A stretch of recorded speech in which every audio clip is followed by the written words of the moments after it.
I guess. Hey, what's up, guys? Welcome to another episode of Copper Cane Cigar Chat Live. Joe Pasquale here. We have a special guest joining us tonight. I know he's been waiting in the waiting room. Wasn't sure we were going to have him on. We're going to welcome Michael Rosales from Roma Craft Cigars. I think I'm in right now. There he is. What's up? What's up, Mike? Not too much, man. Not too much. I was like, I hope they can hear me. We didn't do any mic checks. We didn't do nothing. So I was just like, No, we just kind of went with that. I saw you're waiting, and I was like, I'm sure we'll make it work. I like it. Cheers. What are you drinking?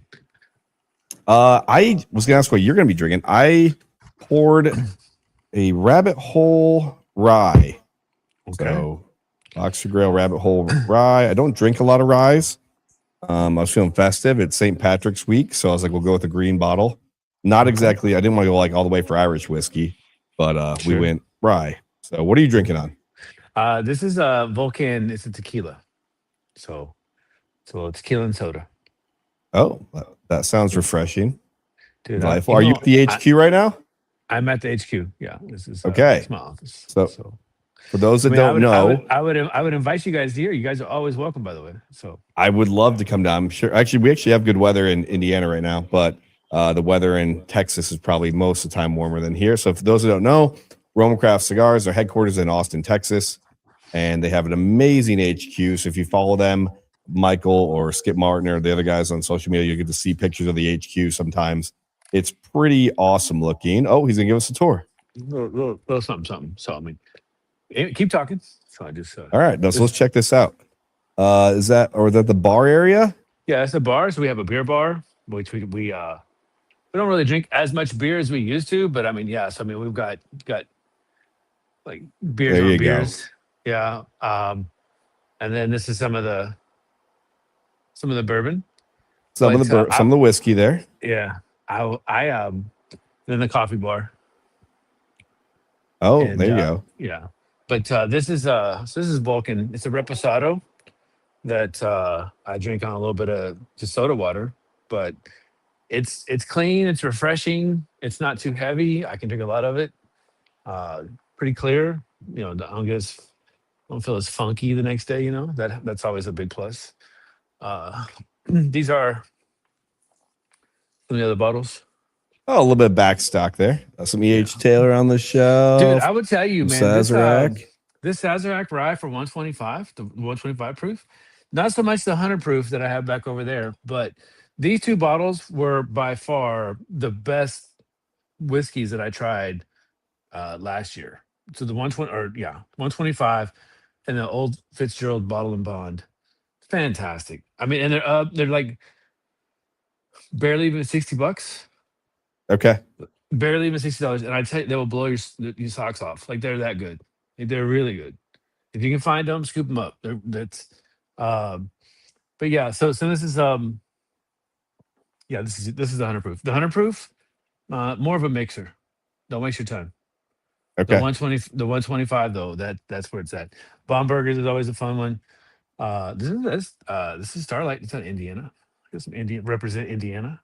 So we got a little bit of everything. This is another one, the 1924 Old Forester. It's a 10-year that they do. Yeah, this is a really hard bottle to get. It's fantastic. I like it. And then we kind of get in. So my tequila section is kind of growing and taking over. This is the El Tapatio Reserva. It's good. Just trust me, it's good. So I like. Anyways, yeah. So I mean. Dude, I got so many bottles of bourbon. This is funny. Bottles of beer. I don't even drink. So I need people to come here and help me drink it all. So that's the open invitation. So, yeah. Nice. So I'm gonna smoke on this Mastranza.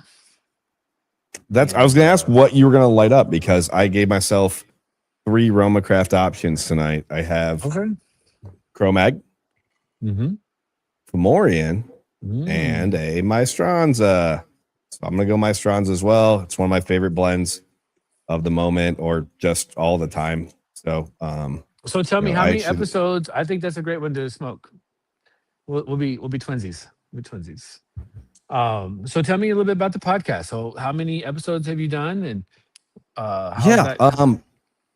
We've done 4 or 5 recorded ones. We still have 1 or 2 in the studio that we recorded that we have to release, and we've done lives almost every week for like the last 2 months now. So This is live. we've done some. Yeah, we've done these lives. Yeah, so that Okay, we're live right now, cool. and Well, the if lives anyone are has fun because we get some any questions, yeah questions from people. Just get more customer engagement interaction. It's a little fun to do it. Uh, sure. don't have to do any post editing really, so that makes it easier for us too. Just go live, and it is what it is. So we have a really good audience that seems to be having fun and growing with it. So Cool. no complaints. How's that? How's my coffee buddy doing? Your coffee buddy is actually in the room. Okay. Aaron just got here, so he's just Nice. hanging out in the background today, hanging out. But he's still doing the coffee thing, and I Yeah. assume you're still as obsessed with coffee as always. Oh yeah, dude. It's actually I just came back from I was in Costa Rica and Nicaragua and I went and I kind of went through a couple of different farms kind of looking for some. Like I have something in my mind like I want to do. It's a little hard to explain, but I would like to so there's a type of coffee bean and it's hard because I'm not really I'm not well versed, so I don't know the technical lingo, but it's basically called geisha, right? And geisha is like a super high altitude and it's crazy expensive or it can get expensive. And what I would like to try to find is kind of like this crossover that's like as good as geisha without being geisha expensive. It's kind of Okay, like the bourbon. You know what I mean? Like, hey man, for like $60, this is a fantastic bottle. You could drink on this. You could be impressive to your friends without spending, five or six hundred, a couple $1,000 for bottles. Because I've got those too. sure. I don't like drinking them. I mean, I feel like one, they're usually overrated and I'm really unimpressed. And so anyway, so I was like, hey, like I've tried a couple of geishas. Everyone kind of goes nuts on them, but to me, it's like it's almost like it's light in the sense of like a think of like a green tea or like an English style tea, right? Like where I really enjoy like the heavier espressos, not, but I like a light roast in my espressos. I don't like a dark roast. I like light roast, right? For me, and so trying to go through some of these farms, it's like, hey, like you have this geisha, but it's almost too light and I can appreciate that. But I'm looking for something that's kind of like something that punches up in its weight class, gives value, but yet still like the coffee nerds would kind of freak out over, but could appreciate the price point and the dollar amount like putting it. So anyway, so I'm kind of going through trying to find something like that with some of these people in Costa Rica and Nicaragua, just trying to dip my toe into something else. We'll see. So No, that's awesome. And I mean, obviously, you know way more about coffee than I do. I sit around and obviously I drink stuff my friends hand me or get a cup every here and now and then. I sure, probably should yeah, drink more coffee than I do, but I always no, I forget love it. about it. I always make a cup in the morning.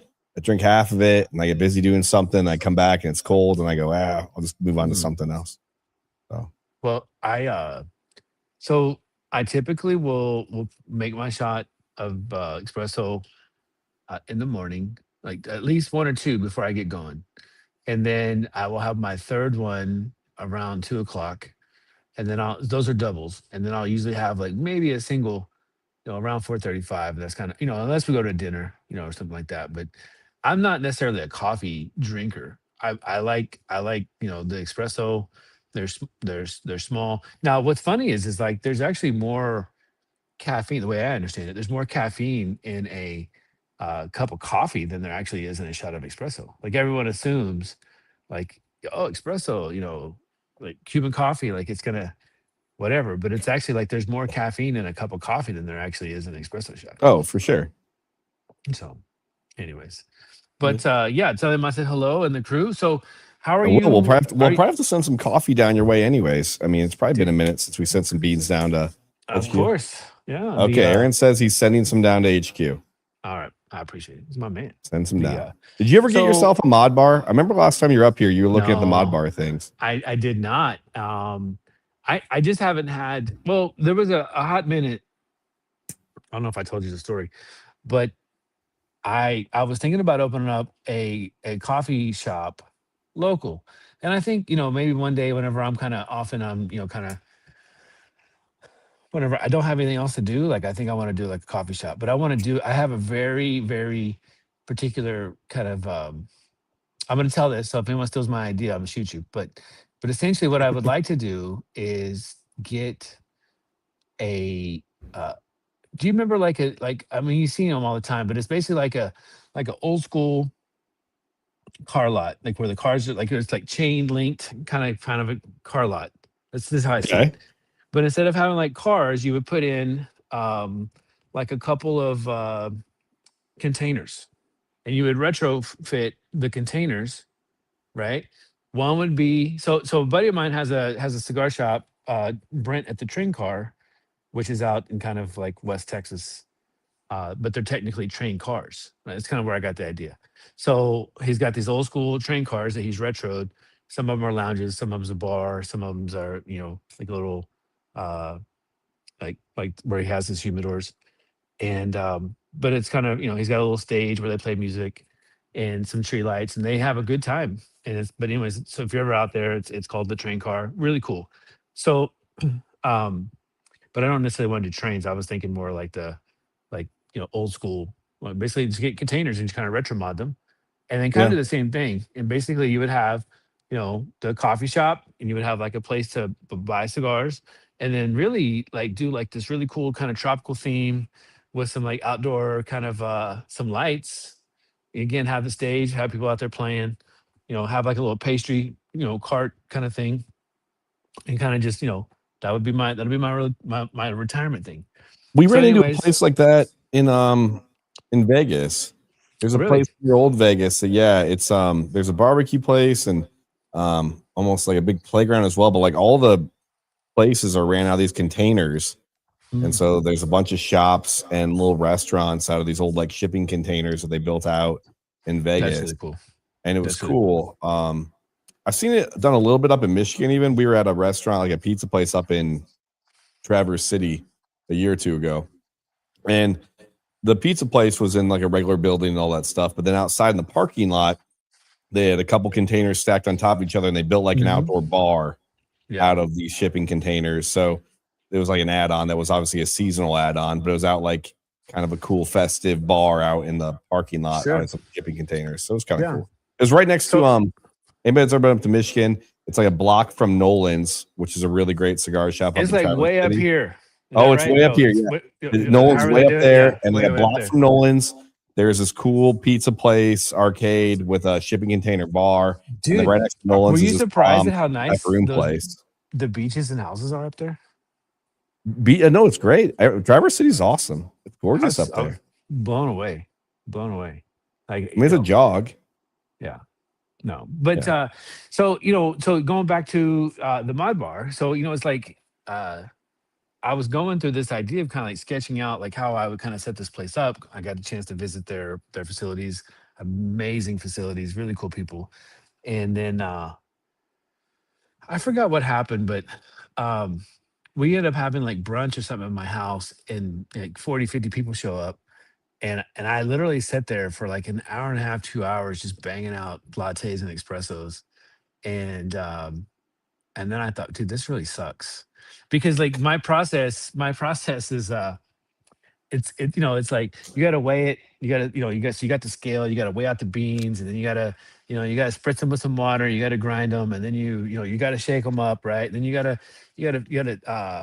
use like this little pick to get, I don't have clumps, but if you had clumps, you would, you gotta massage it, right? And then you pull the shot of espresso. Like it's a whole thing of it's a whole lot of work. It's a whole lot of work. So when you're sitting Yeah. there just kind of and I visited this place in Michigan. It was like it was outside of Detroit, and really cool concept. So basically, what they did is they had like Costa Rican and Nicaraguan, Ethiopian, like Sumatran, like all kinds of different styles that they roasted.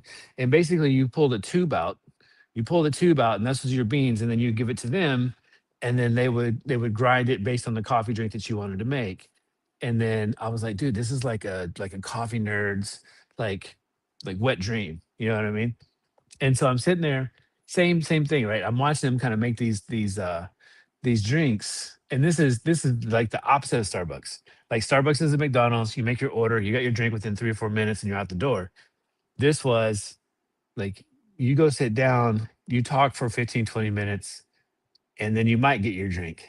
You know what I mean? Like and um, so anyway, so I was like, man, like I don't know like what the right answer is because you can't do it's like there's a reason why Starbucks makes the money that they make doing what they do because they just kind of bang out these drinks, and they also have simplified the machinery to where it's like anybody can kind of like don't get me wrong, there's some stuff that has to happen, but for the most part, like it's simplified in a way that you just got to punch some buttons and the drink kind of comes out and they hand you your drink. And so I struggle with like because I love the process of making coffee, but then how do simplify that and putting it out into a product that one you can make money and you can do it in a way without frustrating people. Right. Um, and Well, and a lot I of think we that's look at the. It's. I mean, if I'm at a bar and the bar's yeah, busy, but the bartender comes up to me and goes, "Hey, what do you want to drink?" I know if I grab a beer or if I tell them to grab me a pour neat, I'm going to get it right now. If I sure. say, "Hey, go make me that craft cocktail," it's going to take 5 to 10 minutes, a little bit longer when the bartender gets around to it. So it'd be kind of the same thing with like a coffee bar situation. Like, hey, we have these drinks that we can get out pretty quickly, but if you want one of our our legit amazing coffees, people will wait for quality. You would like to think so. Like you would, You would like to but think so. you would have to entertain them. You would have to, have some music. You would have to, think about it though. Like 8 or 9, 10 in the morning on a brunch, Saturday, Sunday morning, Thursday. Like there is a. I mean, trust me. Like even me, like when I'm on the road, like I'll look for espresso bars or craft, whatever, and I'll go in and we have places here in Austin where I'll look up and there's 10 people in line. I'm like, dude, I'm not waiting in line for a fucking coffee, Yeah. for a coffee, especially when I can make a world class coffee here, right? It's like that's kind of my uh holy moly, this font for these things are really small. There's some chat going on. I love it. What's Oh, going I'll have to on? the chat's Yeah. too far away for me to read. So if you see anything, call it out. Um, we're doing a giveaway tonight. I didn't tell you that. We've been having people Oh, on for okay. a week. I'm giving away this giant Gurkha humidor with 80 cigars in it. So we're gonna have a winner for that tonight, and Yeah. then I'm gonna do another giveaway next week. Um, Before we do again, everybody out there waiting, I'll do the giveaway soon for the Gurkha humidor. We'll spin the wheel and find a winner for that. Let's talk about what we're smoking. So we both are smoking Maestranzas. For those that are familiar, not familiar with Roma Craft Tobacco, one of my favorite cigar companies out there. Mike and I have been, we've known each other for years. And this cigar is a newest cigar from the company.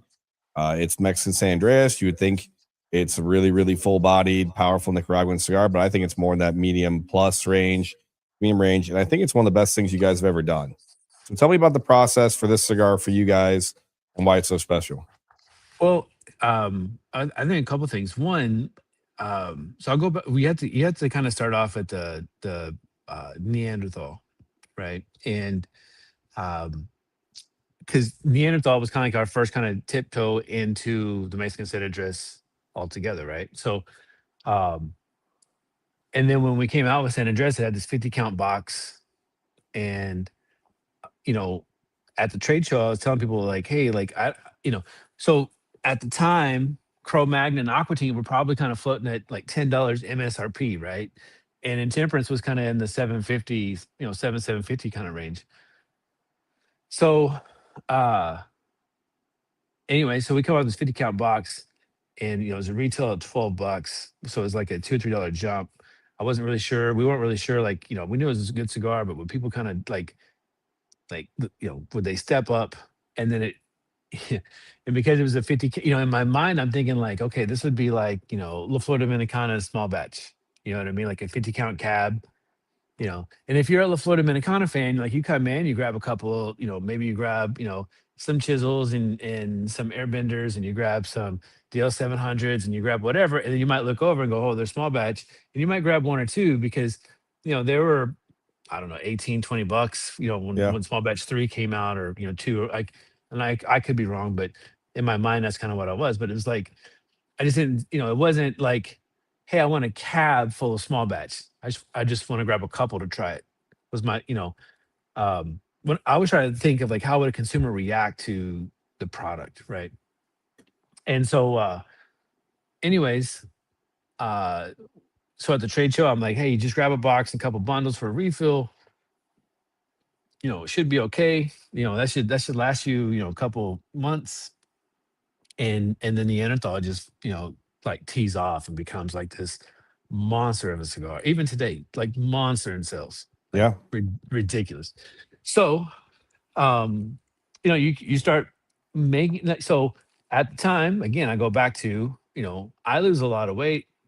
Um, and I kind of stopped smoking Neanderthal because it's just too heavy for me. Because I was at plus 300 now. I'm down in mid 215 or whatever, and so I it wasn't it's not some. I mean, I still enjoy it. I like SGPs. I like Hawks D's. I like the smaller ones. Like HN is just a Yeah. lot. I mean, it's almost like um, someone taking like big old gong next to my like it's just a lot for me. And so I was like, well, if that's the case for a lot of other people, like I wonder if other people kind of experience that because it's like when people kind of talk about Roma, it's like, oh man, I heard that cigar is so strong. It makes people throw up. It's like, well, I still think it's approachable because we age it so long that we take a lot of the nicotine out of it. Now it's got a lot of depth, has a lot of body. Um, and even this cigar, the Mastranda, right? So it's got this Mexican San Andres, which is like the Spanish market selection. So it's got, kind of like a rosado kind of hue to it. Um, and realistically, when we're talking about it, it's like, where does this kind of fit in, right? Because if you look at, so Volstead was, so Neanderthal, the Volstead, the Pennsylvania broadleaf, I think is what it was, or maybe vice versa. Anyways, and so it was like, this was like, how do you come up with something that's not nearly as full as Neanderthal, not as, yeah, so it was Volstead and then Cro-Magnon. And, how could can you come up with something that's kind of in between that as far as a flavor profile and kind of depth?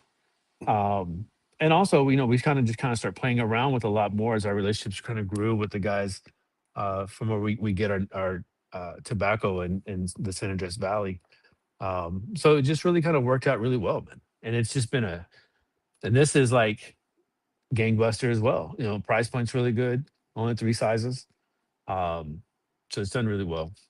No, we've done really well with it. And again, at our locations, I always say look for the yellow band in the Roma Craft section. If you're a Neanderthal fan, we have sub Neanderthals in stock right now. And we're waiting on some HNs, but the Maestranzas are in stock, and it's one of my favorite cigars that we carry. It's on the website. It's in the stores. I know we put up a banner. If you're on the website for this week, spring 26 this week, you get 26% off anything on the website. So Wow. that's 5 packs, it's boxes, it's whatever. So that 26%, pretty freaking killer. Grab yourself a box of these, or I think we still got some Fomorians out there. I got one box of Weaselitos out there on the website. We got some fun stuff. So check it So out. let And me again, even the LHs and the Grand Perfecto Neanderthals that are out there, those are 15 count boxes.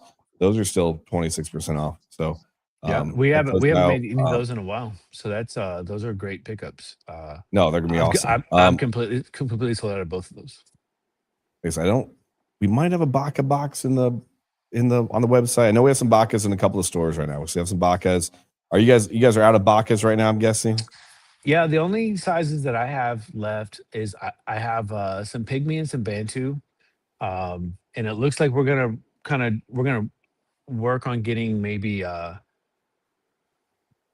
2 or 3 sizes in the Baca out. We have a little bit of some Cameroon that we had left over from the original production line that we kind of waited. So we're gonna slot in and make probably the 4.5 by 60, the 5 by 56. So um, anyways, so we'll probably do another drop probably post. They're going to production now and probably will be 4 months from that. So we're like March, April, May, June, July. So around July you'll see some of the but it Okay. won't be a big production run by no means because we just don't have a lot left of the Cameroon.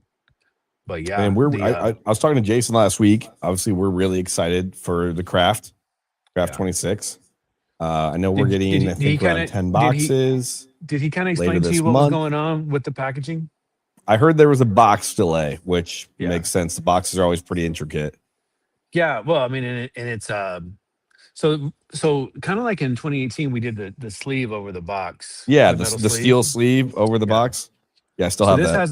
this has a leather strap and Oh, a couple of things.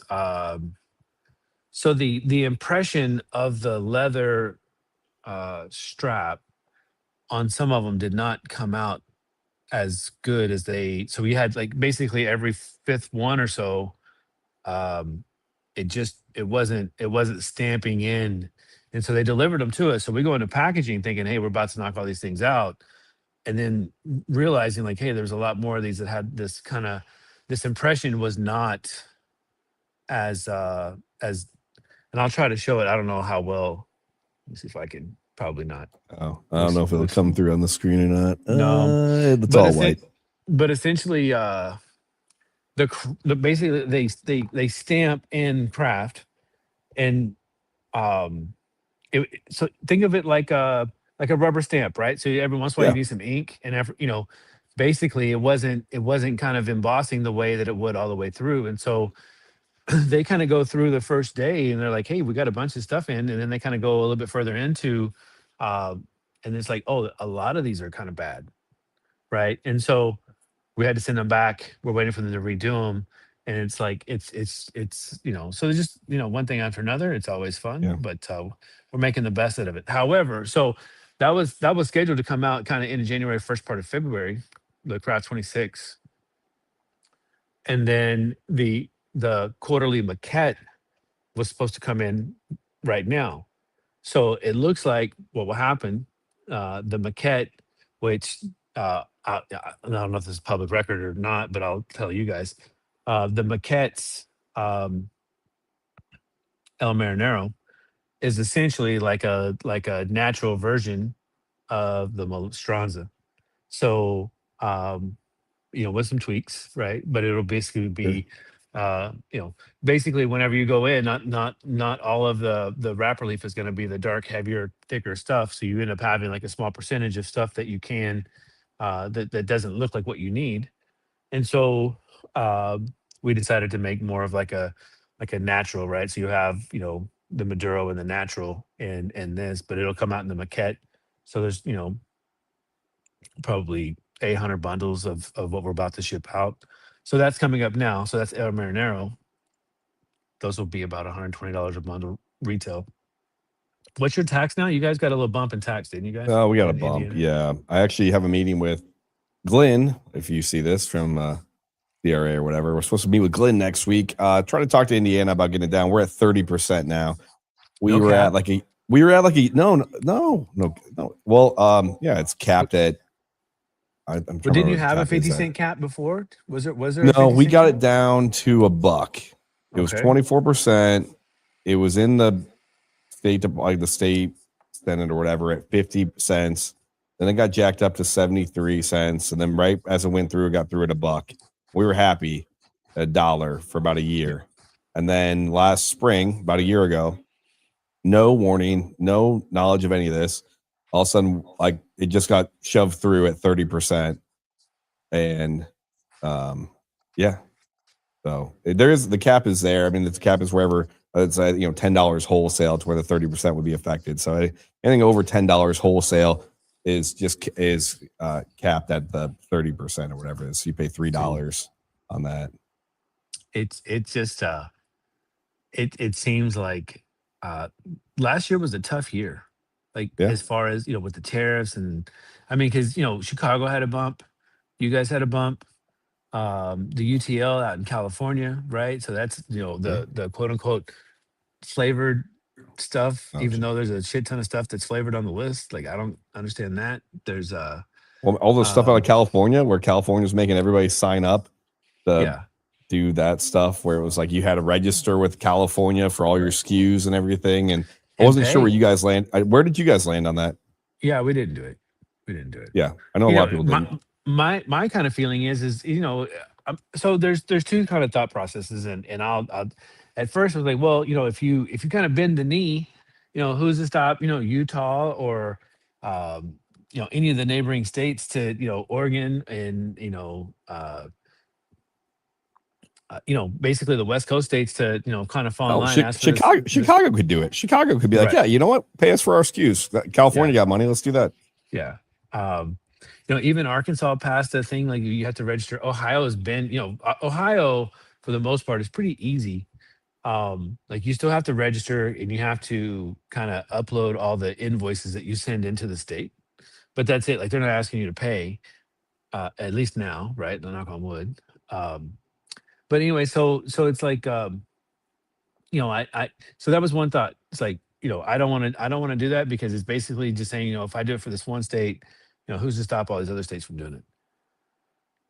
On the other hand, somebody was like, well, if you don't, how did they put it? If you like, by backing out, you're just doing what they want you to do. And it's like, well, yeah, but um, I mean, honestly, whenever California tobacco tax went up to like, when they passed Prop 62 or 69 or whatever it was, and tobacco tax went from like mid 20s back up to uh I think it's 69, 60 some 62%, 59%.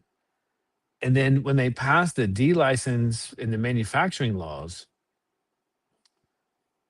a lot of retailers gave up their D license.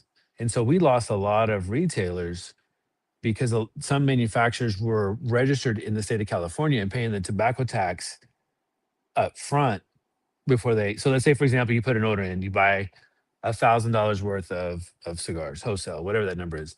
Then basically, as a manufacturer, you would collect the tax, write the check, send it to California, the state of California, and then you would deliver the cigars. But you wouldn't do it on their license, you would do it on yours, right? Kind of like in Texas, we have a retail license, we have a distributor license. So Right. for our Texas retailers, we pay it's a penny here, and we pay for the retailers here. So same scenario. The only difference is instead of being a penny, you're paying whatever the rate is in California. Now the kind of the workaround on that is because if you're the manufacturer, you pay the tax on your landed cost. So instead of being on a wholesale cost, you would pay on your landed cost.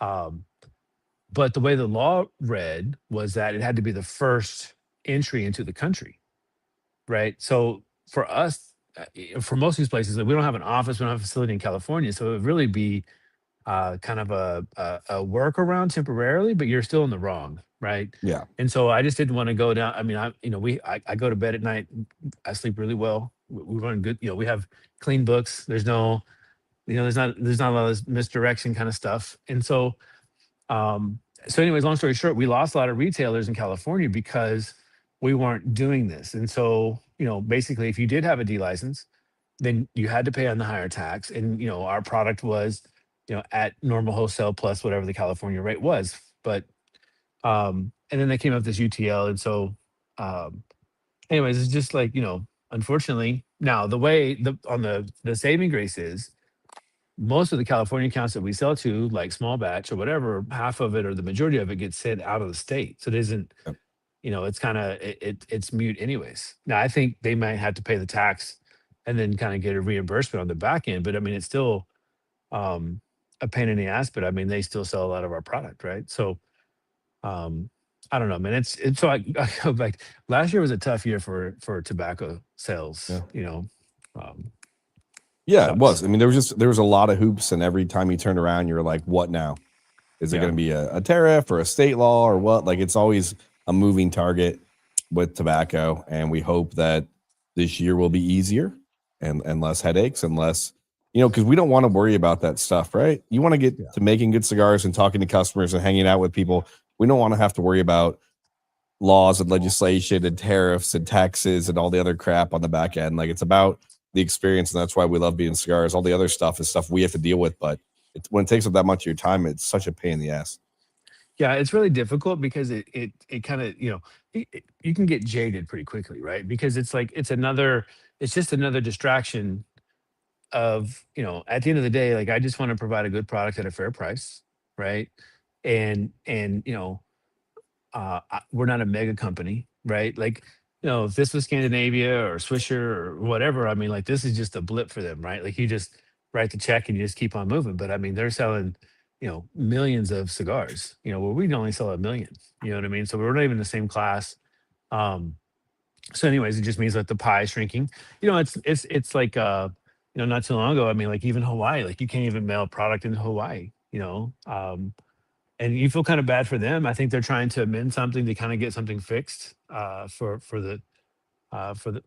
Hawaii. I mean, the funny thing about it is Hawaii is not a huge market per se, but the ones that do are entrenched in the culture, if that makes Yeah. sense, right? So it's like um, so the ones that do support the cigar culture are really engulfed in the culture, and so like you feel bad for them, and I'm sure they have workarounds of getting the product, um, but yeah, I mean it's like um, there's talk about New York, the state of New York, like they want to pass a liquor uh, bars, like to have more of them, but they also want to go up from the 75% up to they're talking about 105% increase, right, on top of the what they have for the five boroughs.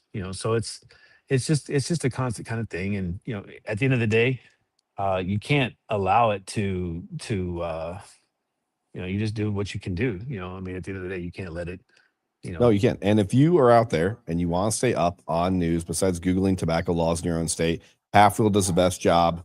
Half Wheel, when new laws are being passed or out there, flavor bans, legislation, laws being changed, halfwheel.com will keep you informed. And then a lot of times they'll even give you a link.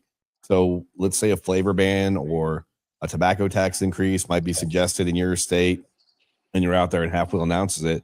A lot of times they'll give you information. Hey, talk to these representatives, talk to these people. Get out there, guys. Like the only way the stuff gets changed or stuff gets stopped is by being involved. Because otherwise, a state just goes, "We're going to get more money on tobacco. Let's pass it," not knowing that it's going to hurt brick and mortars. It's going to hurt you at the retail level for cigars, because premium cigars are different than the rest of tobacco, and we need to protect premium cigars. So that's my on my soapbox. Get involved, and again, we'll try to keep up with news as much. But Half Wheel, they do a really good job of letting people know when stuff's coming down that could affect a lot of us. Even again, when the Indiana thing happened, Half Wheel had it. We had a cigar bar law just passed in Fort Wayne a few months ago, so now you can have a actual cigar bar in Fort Wayne now. Half Wheel covered that, so that was a new thing. We'll see what happens. There's some talks of some new spots popping up in town, but for the first time ever, you can actually have you could open a real cigar bar in Fort Wayne, like a place where you could have drinks and food and cigars inside in Fort Wayne. So that'll be some changes for this year as well. you know I mean, I think clearly there's a movement for the environment, um meaning that the cigar bars are kind of popping up, which is completely different than your traditional kind of mom and pop cigar shop, right? So you know like in your case, right, like you kind of have a wider net to who you serve in your stores. It's the guys running in to grab a couple cigars before they go fishing, golfing, whatever. The guy coming in and get a box for the week or for his monthly, whatever, and then all the other stuff that you guys sell, right? So Yeah. um in a cigar bar, very few, man, there are some, don't get me wrong, but very few cater to that type, because you come in, you grab a cigar and you grab a couple of drinks, right? And it's and I'm not saying it's either any, it's just it's a different vibe, right? Yeah. It's not for the volume type cigar sales, and so um but you're seeing a lot more of those kind of pop up. We just opened up a shop up in downtown, I think it's Nashville. It's called the something cocktail bar or something whiskey bar, whatever. Anyways, he was showing me a video of this place. I mean, they probably, I mean, they dropped $2 million easy on this. Easily. It's gorgeous. I mean, it's absolutely gorgeous. But again, he's gonna, it's one of those things like, um, you know, the plus side of having a liquor bar is that you can make a lot more money because people consume that a little bit quicker than they do a cigar, right? You smoke one cigar, it takes you about an hour and a half to smoke, versus a cocktail. You can run through those pretty quick, right? So, um, But the downside of that is um, your guys that your lounge guys that come in, at the other place, when you come in and you would make some meatballs and you guys had your whole crew, right? Like it's a totally different vibe. Yeah. Totally different vibe. And also, and So that's where, you and I are, we like probably the latter of the vibe, the chill, the group yeah, of guys hanging out watching the game. But I see both sides, and at the end of the day, you gotta keep the lights on. So whatever makes sense for your demographic yeah, in your town or whatever. And I think Fort Wayne's gonna find that out of what's gonna work. And I've said Copper Canyon, we're doing, we're doing really well, and we're looking at the cigar bar side of things and going, well, if it's not broke, don't fix it. But also, we do see the customers wanting to have we have beer at a couple of our locations right now. We're actually about to add beer to our Warsaw location. We just had a liquor licensing pass last week in Kosciuszko County, but we do have a lot of guys who go, man, would I love to have a bourbon with my cigar? Would I love to have a scotch with my cigar? And we hear that and we go, yeah, we would too. And the amount of events you can do with bourbon and scotch, like, oh, we're going to do a Roma craft event and an Old Forester tasting. Like, of course, I would love to do those. And so, maybe we'll do something like that down the road. But with anything, again, we're doing well right now. So we want to make sure whatever we do is calculated and smart, where we don't blow up an existing thing because we're like, let's be a bar. So, well, I know funny, Kale, my producer, I think we've had some comments. He's gonna get to some comments out there real quick, and then I'm gonna do the giveaway here pretty soon, and then we'll keep talking about Roma Craft. Kale, what's out there from the audience tonight? Oh, we've had some people chiming in. I'll pick out a few here. I was trying to respond, but I couldn't. It's not. I guess I have to love in to do it. So Okay. Tell everyone I said hello. Brian Medina came on, said, "Hey guys." Got Jeremy Love saying also checking in. Cameron Lee Cayley says, "Looking forward to that, Joe." Says, "I'll be in Nashville in a few weeks. I'll try to find it." Awesome. Yeah, and again, I know people are probably watching, wondering when we're gonna do this giveaway. We're gonna do it probably. What time is it? 8:13. Yeah, I'm gonna do the Gurkha giveaway in 7 minutes. We'll hit the button and figure out who won that, and then we're gonna get to next week's giveaway. And we're gonna talk some more Roma Craft here. Again, we're both smoking the Maestranza tonight, which again is available online and available in the stores. We do have quite a bit of Roma Craft out there on the website and the stores right now. I just came from the West Jeff location. There was a few facings of Bacchus still, full box of Maestranzas, and we still have Fomorians. I think it's my only shop with Fomorians left right now.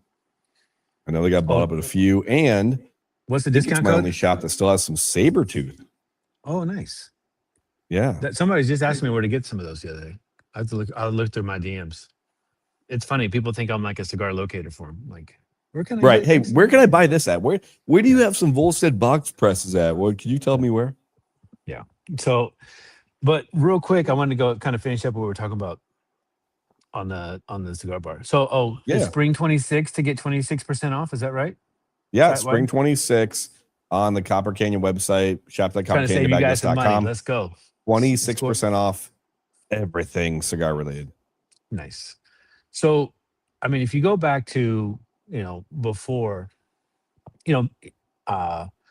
late 80s, early 90s, 2000s, right? You had liquor by the ounce. So you could do, and then, Moms Against Drunk Driving happened and then kind of stopped. You think about all the executives who used to kind of work, in downtown locations and come down to like the regular bars, and they would have their, happy hours, and everyone smoked. So as long as you had like either ventilation or a smoking area in the bar, you could smoke pretty much anywhere in the United States, right? And then fast forward, Moms Against Drunk Driving kind of happened, and then a lot of anti-tobacco smoking stuff kind of kicked in, and then that's where a lot of the cigar lounges kind of popped up because they were on the outskirts of town, and then you could BYOB and you could get your locker, right? And so, call it 2005, 2007, kind of in that era. It's like after you get off work, you could just run to your, go home, change clothes, say hello to the kids, whatever, and then run over to the cigar shop or even stop by the cigar shop before you make it home. Pull your bottle out of your lounge. I mean, that still happens today, right? And and essentially, like here in Texas, anyways, a lot of the the restaurants, they try to do this, smoke free Texas. They were trying to prevent um, and outlaw smoking indoors like 100%. And because they were losing so much money because they weren't getting that happy hour kind of boost in sales because people couldn't smoke anymore. And then clearly, I mean, the drinks were getting a lot more expensive and the economy was kind of a little bit slower in 2007, 2008. And so you could run out to the cigar shop, buy a couple cigars, pour yourself a drink, and then you know so it's funny to see kind of how things are kind of coming full circle, right? So Yeah. Well, no, even Indiana, we just got our happy hour law back like a year and a half ago, 2 years ago. For a long time in Indiana, you weren't allowed to have a happy hour. They got rid of it because they didn't want to promote like binge drinking or extra drinking at a certain time. Some weird Indiana law where they were like, oh, well, they got rid of happy hour and they just brought it back. And now there's still restrictions on it. It's like, well, yeah, it's got to be for a maximum of 3 hours. It can't be after midnight. There's a bunch of laws with it. But for a long time, you couldn't do happy hour. So whatever your price for a drink was on that day, it had to be that price for the whole day. You Oh, couldn't be wow. like, oh, from 4 to 7, it's $1 off draft beers. We couldn't even do that at my bar. It was like we had to be like, well, if it's $1 off, it's $1 off all day. You couldn't happy hour law anything. And they just changed that like a year and a half ago. It was one of those dumb things. It was like, really? Like we can't do a happy hour? Like, I mean, those things. And again, all of us here in Indiana remember for the longest time, you couldn't buy alcohol on Sundays hmm for a long, long time until about 8 years ago, I think it changed. So I play on like a beer league hockey team, and every week there was like a beer guy on the team. And if you forgot to buy the case on Saturday and it got to Sunday, you were like, shit, I was supposed to bring the beer for the hockey team this week. You literally couldn't go into a liquor store. They were all closed. You couldn't go into a Kroger or Meyer or anywhere and buy a case of beer because on Sundays there was no alcohol sales. And it was just, and we finally got that back. Just dumb stuff that you go, I don't why? think here you can buy liquor on Sundays. I think you can buy beer, but I don't know if you can buy. I think the liquor stores are closed on Sundays, and Okay. but I mean, again, but think about how a lot of that stuff changed during COVID. Like, so during COVID, they allow like you know glasses to go, and you could buy bottles from bars. You do all kinds of crazy stuff, and then um, it's like, hey, it's working. Like, you might as well go ahead and leave it. They don't. They kind of revert back to wherever what. So Well, it's that's just when the whole Dora thing that started popping up yeah, in a lot of cities, like the drinking yeah, area between bars and restaurants, like that really happened during COVID. I remember my wife and I were in Grand Rapids, and because there was social distancing and capacity laws for the restaurants and bars in Grand Rapids, we walked into like Jolly Pumpkin or something. And they said, "Hey, it's gonna be like 30 minutes for your table. We can go grab a drink at the bar, and then walk blocks. Here's your area. You can walk wherever you want with this cup, and we'll buzz you when your table's ready." And that was like one of the first places I saw like the Dora law at, where it was like drinking and walking around in a city. And now all these cities are adopting it. And it's like, hey, it makes sense. Like if you're a responsible adult, we have it in Fort Wayne where you can get a drink from a bar and walk a few blocks and pop into another place or walk around, enjoy downtown, walk into different places with your drink and hang out in an yeah, area. In an right. area. No, I mean it's again, it just kind of shows you like again here it's full circle, and at the end of the day, I think with anything, I mean, if you're you know um you're not abusing I mean, it's one of those things. It's like, if if you drink too much, you smoke too much, whatever, like, everything's bad for you. I get it. Like, it is what it is. um but if you can kind of not to kind of sidetrack, but I want to kind of bring this up, but kind of going back to the tobacco laws, the brand and temperance, because there's some guys kind of on the chat talking about they'd really like to kind of get more into more aroma stuff. So this is kind of a good segue into that. um the intemperance brands were created uh because so the meaning behind intemperance was the modern temperance movement, which started kind of in prohibition, right? So we had the EC 18, which was for the 18th Amendment, which was the beginning of prohibition, and the BA 21, which was the repeal of prohibition. And so kind of like, how does that translate correlate to cigars? We when we kind of sat down and we kind of created Romacraft, we were talking about what are some of the things that are that are out of our control, because you try to, when you open up a company and you kind of go, all in, you want to try to mitigate a lot of your risk, right? And so at the time, clearly, the federal government was going to be a big factor, right? State laws were going to be a big factor in how, people kind of perceive, smoking. And at the time, there was a lot of stuff in California about, if you had shared walls, you couldn't smoke in your condo, right, or your townhouse. If you had a shared wall, you had, you couldn't smoke there. Um, and so, anyway, so you just kind of started seeing like a lot of smaller pecks of this bigger thing that we've kind of been talking about, right? And so, because this is back in 2012, and so real quick, during Prohibition, we got this poster on the wall. It's kind of a good display of like what it's about. Um, so you have like this whole fight with the church and state, right? So this is the tree of temperance. Now this is a modified version, but if you Googled, tree of intemperance, like there's actually like a really old school. It was the propaganda that they used in the newspaper to really kind of propel prohibition, right? So so you have the EC, which is the before, which has like brotherly kindness, industry, virtue, charity, which are some of the names of the cigars in different sizes.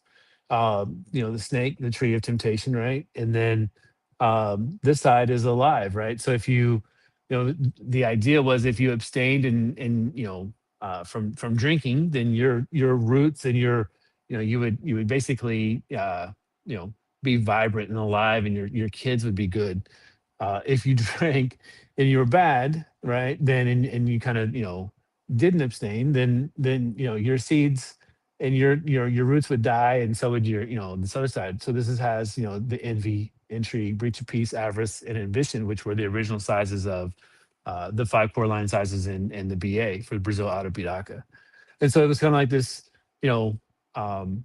this fight at the time between church and state, where now it's about kind of government kind of imposing and impeding on your rights to enjoy this thing as an adult, right? We're talking about a legal product. We're not talking about marijuana or anything like that. We're talking about just regular tobacco, which was kind of the what propelled the United States to become like what it is, at the beginning of the United States. And so later on, we created a brand called Whiskey Rebellion, which was back in late 1700s, 1776. George Washington and rolled up on the people in Pennsylvania, the corn growers. They want to start taxing them, and and so that was the first time that an American, because early, but basically they were ready to kind of go to war with the tobacco or the corn growers that were making whiskey and to tax them. And then later on, we came up with the Volstead. I don't have any artwork for Volstead up, but essentially Senator Volstead wrote the Prohibition Act. And so that whole brand, the Intemperance brand, has 4 different wrappers. So you have the Volstead, which is Sumatra. You have Whiskey Rebellion, which is a Habano. You have the Intemperance Connecticut and the Intemperance BA, which is a Brazil Arapiraca.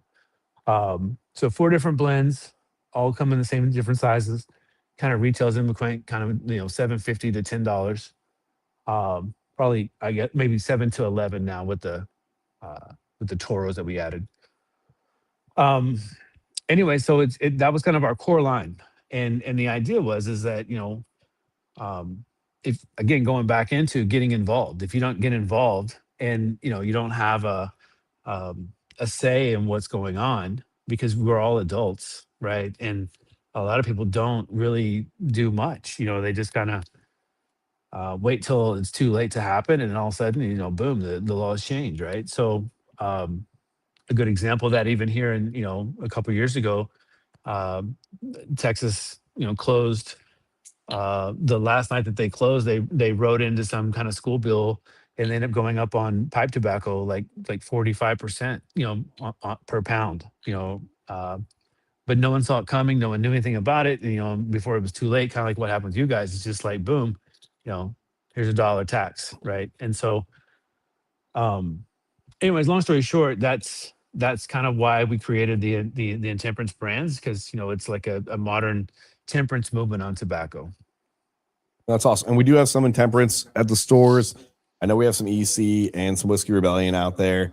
We have some on the website as well.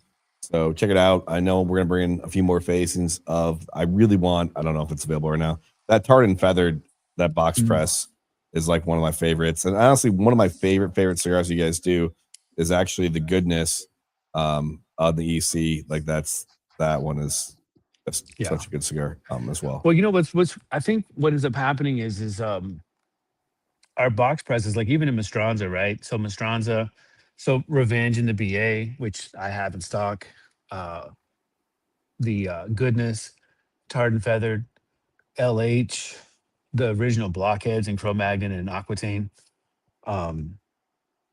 Like they're box press, but it's more like a soft press. You know It what I is, mean? yeah. Like It's soft. I wish you guys could see it. What we're smoking again. If you're in the shops or you're wherever and you pick up the Maestrons, you're gonna see it's that softer box press.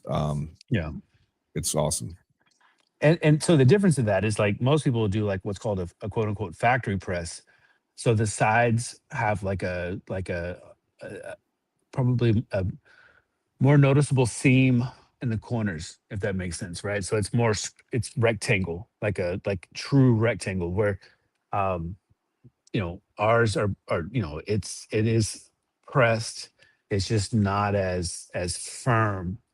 So as you kind of start to smoke it, it probably rounds out a little bit more probably than like a factory press would do, but it's got a really soft, subtle draw, and it just is it just hits. Every one that we do in any of the those presses, just it's perfect. Oh, they're good. Perfect. I'm gonna get to the giveaway here. So we're gonna do Go our ahead. giveaway.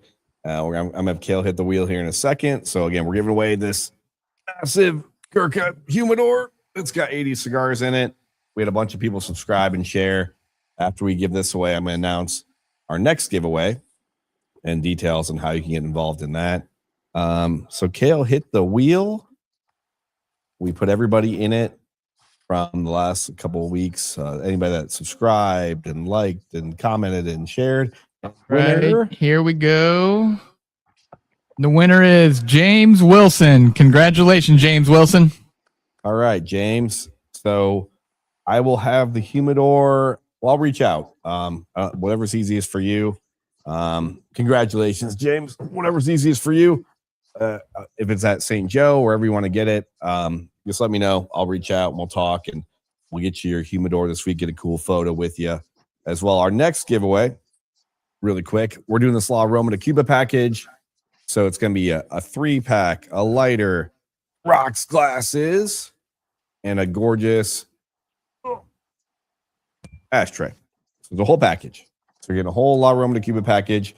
The way you can win. Subscribe to the YouTube channel if you haven't yet. And if you subscribe, make sure you comment on this video on YouTube that you subscribe, because with people's privacy settings and things like that, I always can't tell if you subscribed or not. Also, if you share this video on Facebook, drop a comment that you shared. And on Instagram, you can also share it and drop a comment as well. We'll do a couple other posts this week that you can get involved to win the La Aroma de Cuba package. So again, congratulations, James, on the Humidor. I'm sure all your friends will be asking for some of those cigars, and there you go. So Mike, hang on before you go. What kind of cigars are in the? So I heard this you was said their there Year were of the Dragon 85? release. Okay. And so there's 80 cigars in it. This is when Gurkha did the thing where they had everybody else make different Year of the Dragons for them. So there's like 20 by Oliva. There's 20 that Oscar Valadares made. There's a 20-pack from AJ. And then there's also a 20-pack from EPC, Ernesto. Okay. So it's 80 cigars from Ernesto, I bet the AJ. Ernesto, the Ernesto and the Oscar are really good. Be my guess. I'm sure they're all great, but I mean, yeah, honestly, I'm sure they're all really good. And these I'm sure things all the retail over Humidor $20 when they're in the stores as singles. So nice. when they did it, they were 10-count boxes for the Year of the Dragon.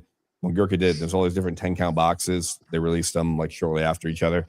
And then they had a few of these limited edition Humidors made that had all 80 cigars in it. So I think it retailed around $2,000 for the Humidor with the 80 cigars. So this is a $2,000 giveaway that James Wilson just won. And again, every episode, we're going to have a deal on the website and a giveaway for the next episode. So again, next episode is a La Aroma de Cuba package with 3 great cigars, a great lighter, rocks glasses, and a really cool glass ashtray. So again, you can win that by subscribing, sharing, just drop a comment when you do those things so I know that you did, because with the fun YouTube and Facebook privacy settings, just because you share on something, I can't always tell. So make sure you're commenting on that as well. So again, congratulations, James. And we'll get to this giant thing this week. Also, I want to throw up on a quick picture really quick. We did a giveaway on Friday at our La Roma event. We gave away a 85-inch TV, and the winner actually came and picked it up today. So we want to throw that up there really quick. Congratulations to Amanda Trogdon. She drove over and got their TV today. So I'm not sure where they're going to put it. That's an 85-inch TV that we gave away at the La Roma Cube event on Friday. It was a great event. Thanks for everybody that came out there. Good luck hanging that in your house, wherever you're going to put that. So again, congratulations to Amanda Trogdon on the big TV. And for that one, again, when people are buying La Roma Cuba cigars, she bought a box of Noblesse from the event on Friday and won a giant TV. 85 inches is really big for a TV. It is. It is. But you know what's funny is like TV prices are come way down. I mean, Oh, dude. when you think about like when LCD TVs came out and they're like $10,000 for like a 40-inch or 37-inch TV, like that was insane. And they were heavy. Dude. Even the ones on the wall.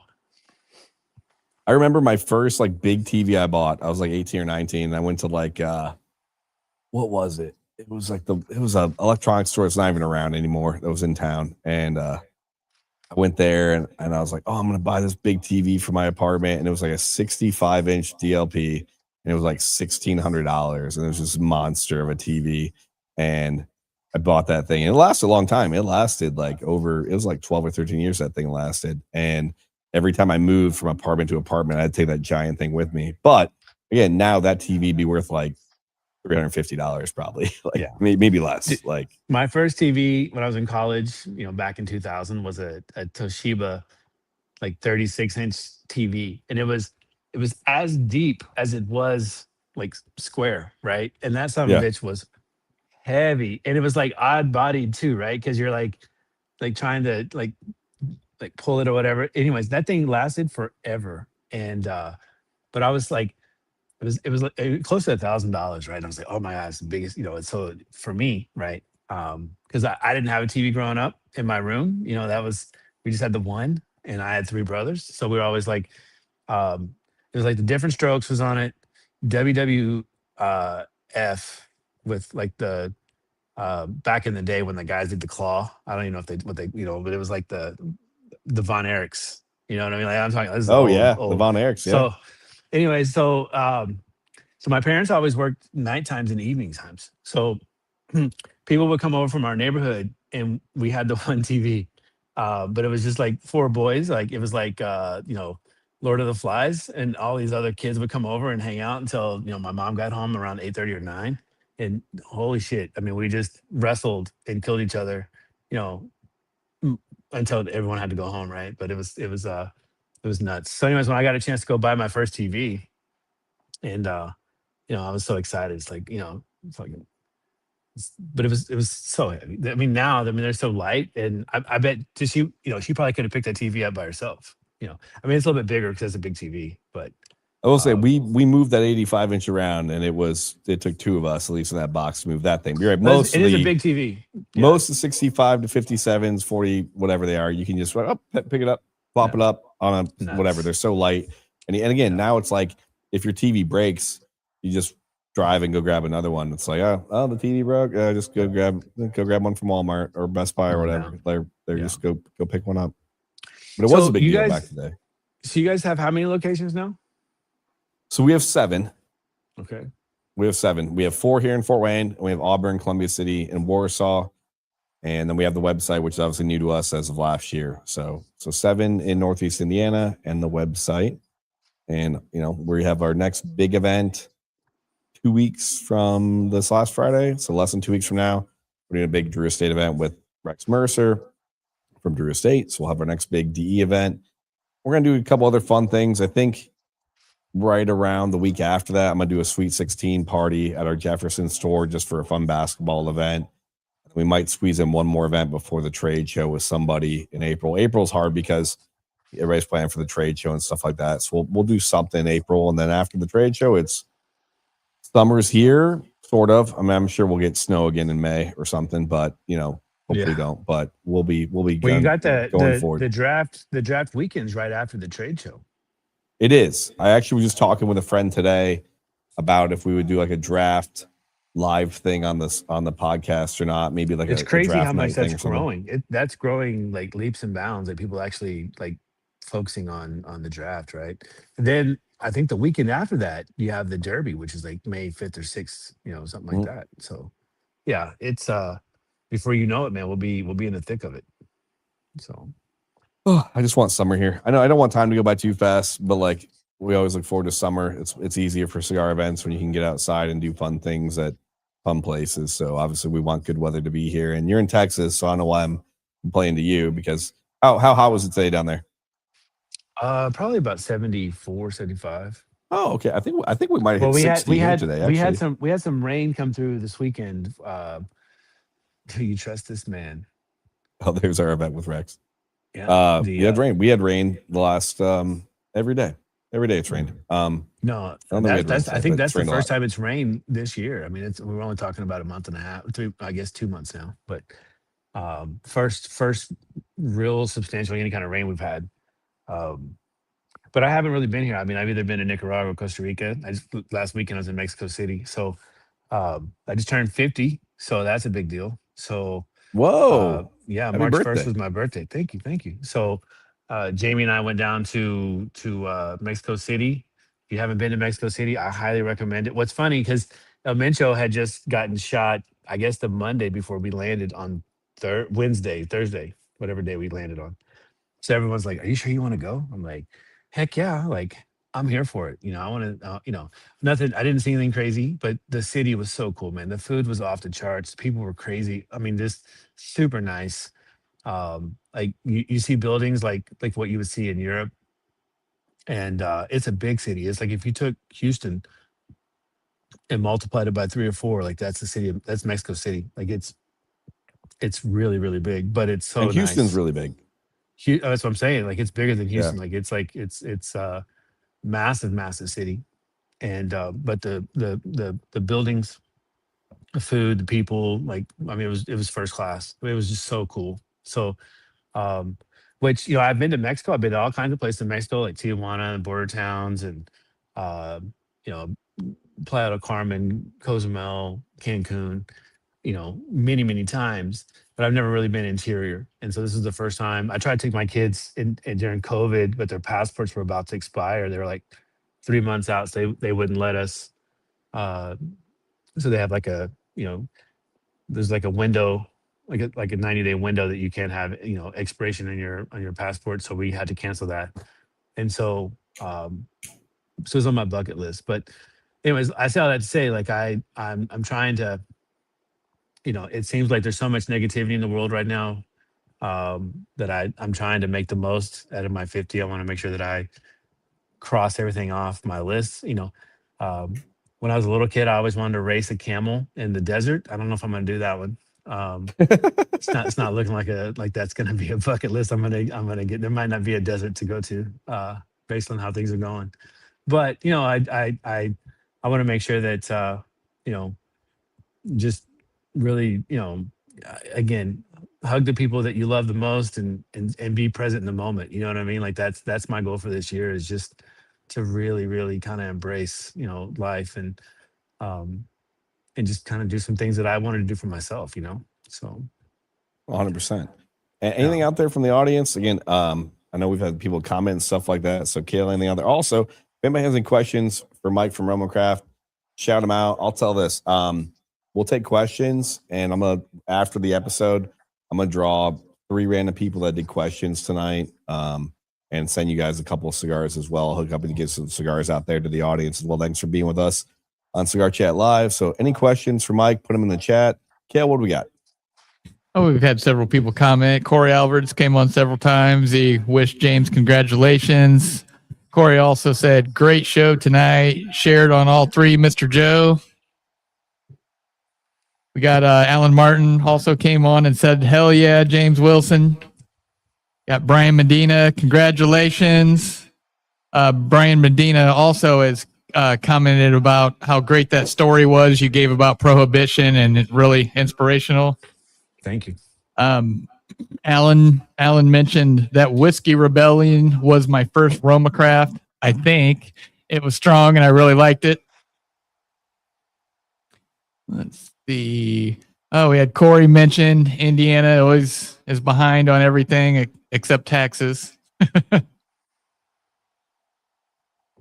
Earlier, let's see, where was that?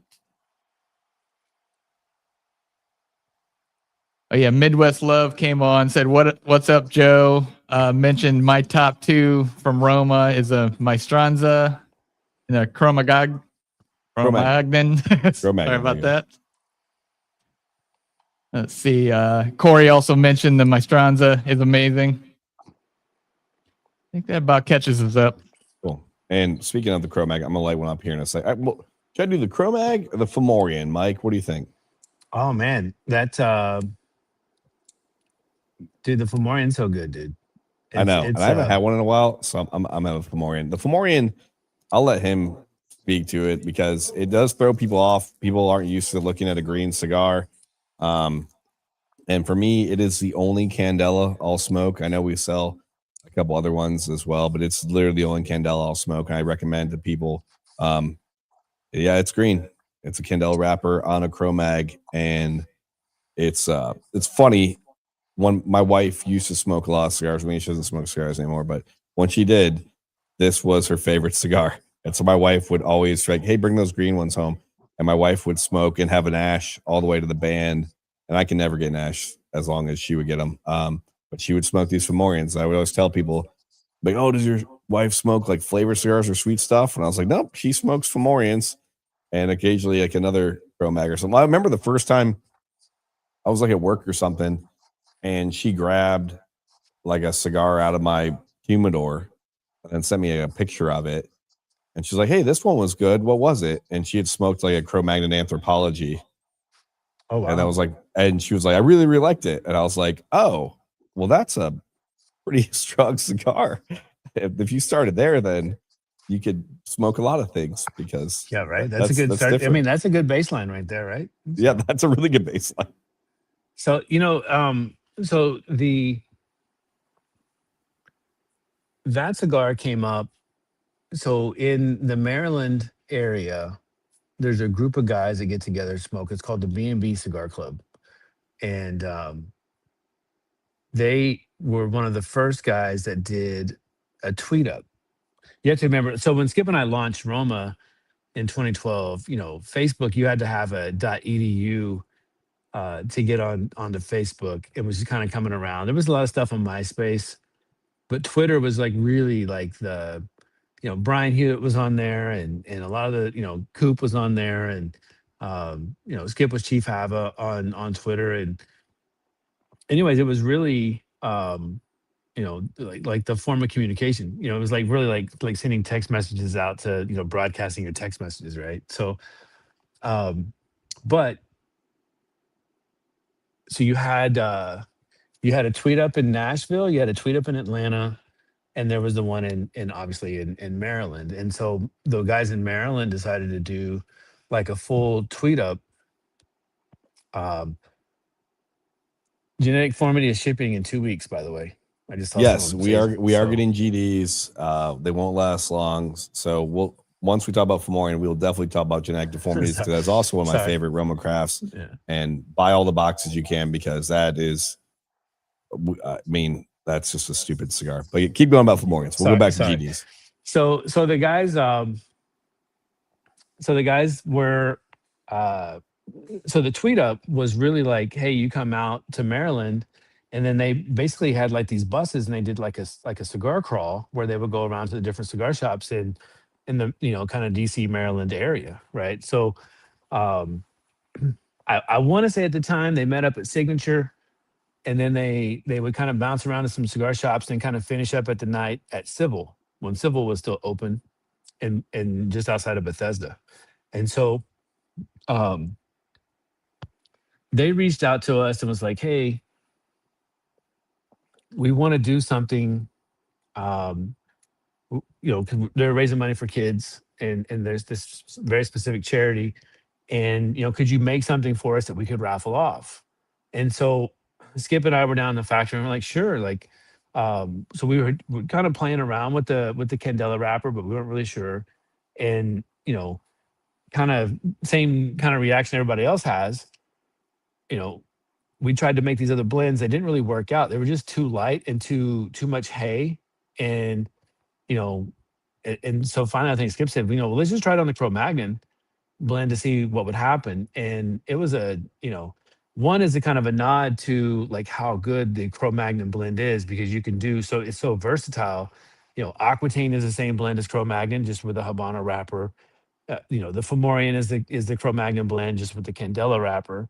Um, Same thing with Sabretooth, right? So it's just like this really versatile blend it's got this flavor, it's got this depth, it's got this, that it could stand up.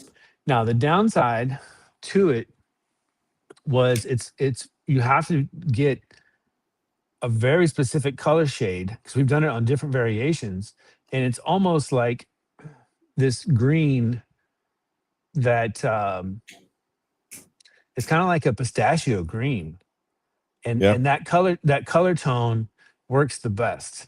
Now, the downside to it is that it's a very thin wrapper, and if people smoke too fast, it will split, right? But that's because you have this really thick filler on this really thin wrapper, right? So if guys are just like huffing and puffing on that sucker, it's gonna split. That's the downside to it. But the flavor on it is just absolutely just out of this park. It's such a unique smoke, and it's one of those things that people go like, "Dude, this is one of the best Candelas I've ever smoked." Like I hear it over and over and over again, which is a huge compliment. And my feeling on cigars smoking and people smoking our brands in general, from I mean, think of it this way, right? Like when people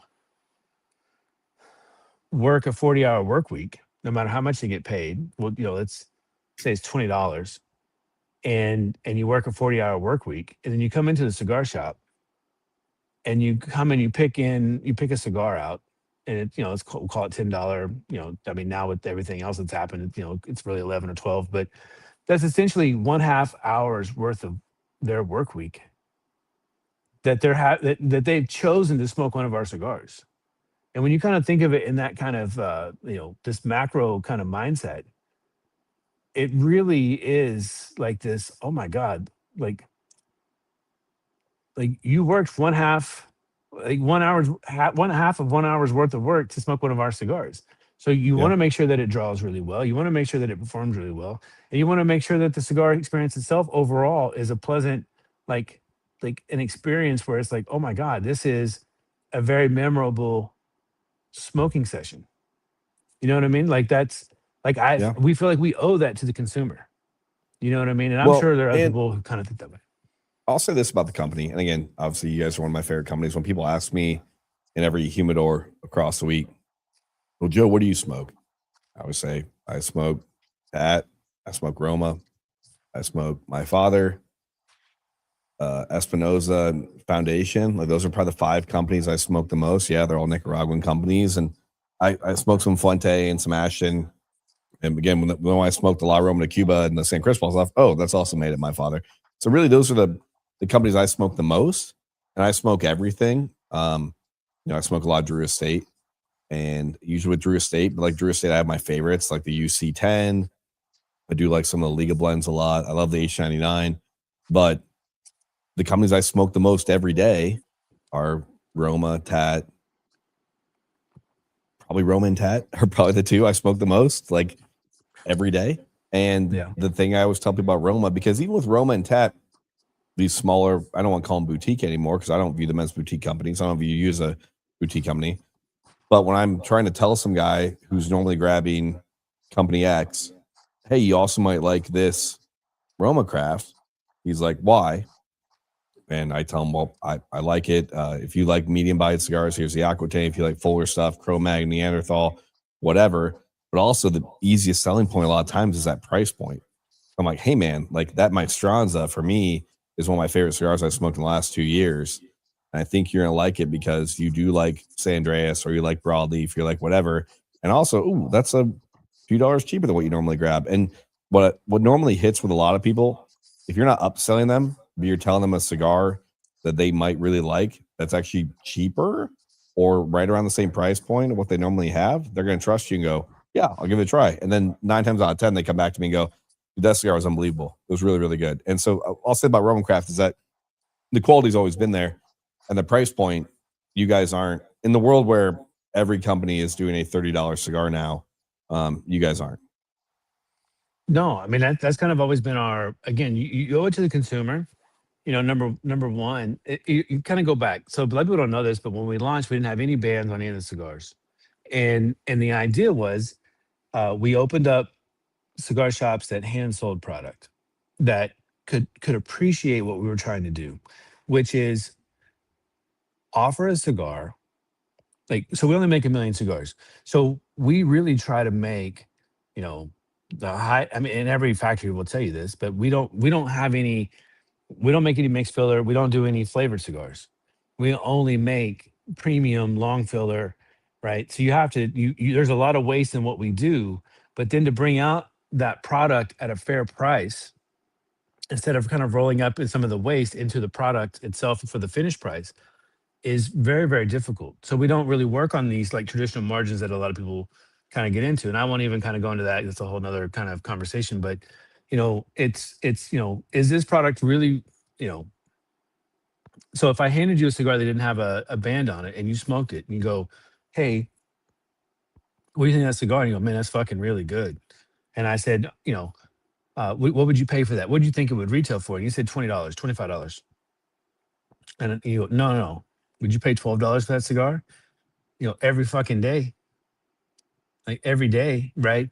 And so that was kind of the you know, the ethos of what Roma Craft is. Like, can you put out a product that punches up in weight class, but then you kind of, because we don't have the margins in it, we can't do the giveaways and the ashtrays and the fancy humidors and the other stuff because there's just no margin in the product. It's really like the consumer is winning just based on buying a really good cigar at a fair price, right? Now the downside of that is like, you know, if I came in and I said, hey, you know, for every box I'm going to give you one of these humidors, we could probably sell 3,000 boxes. You know, I'm not going to do volume sales at a you know, at an event.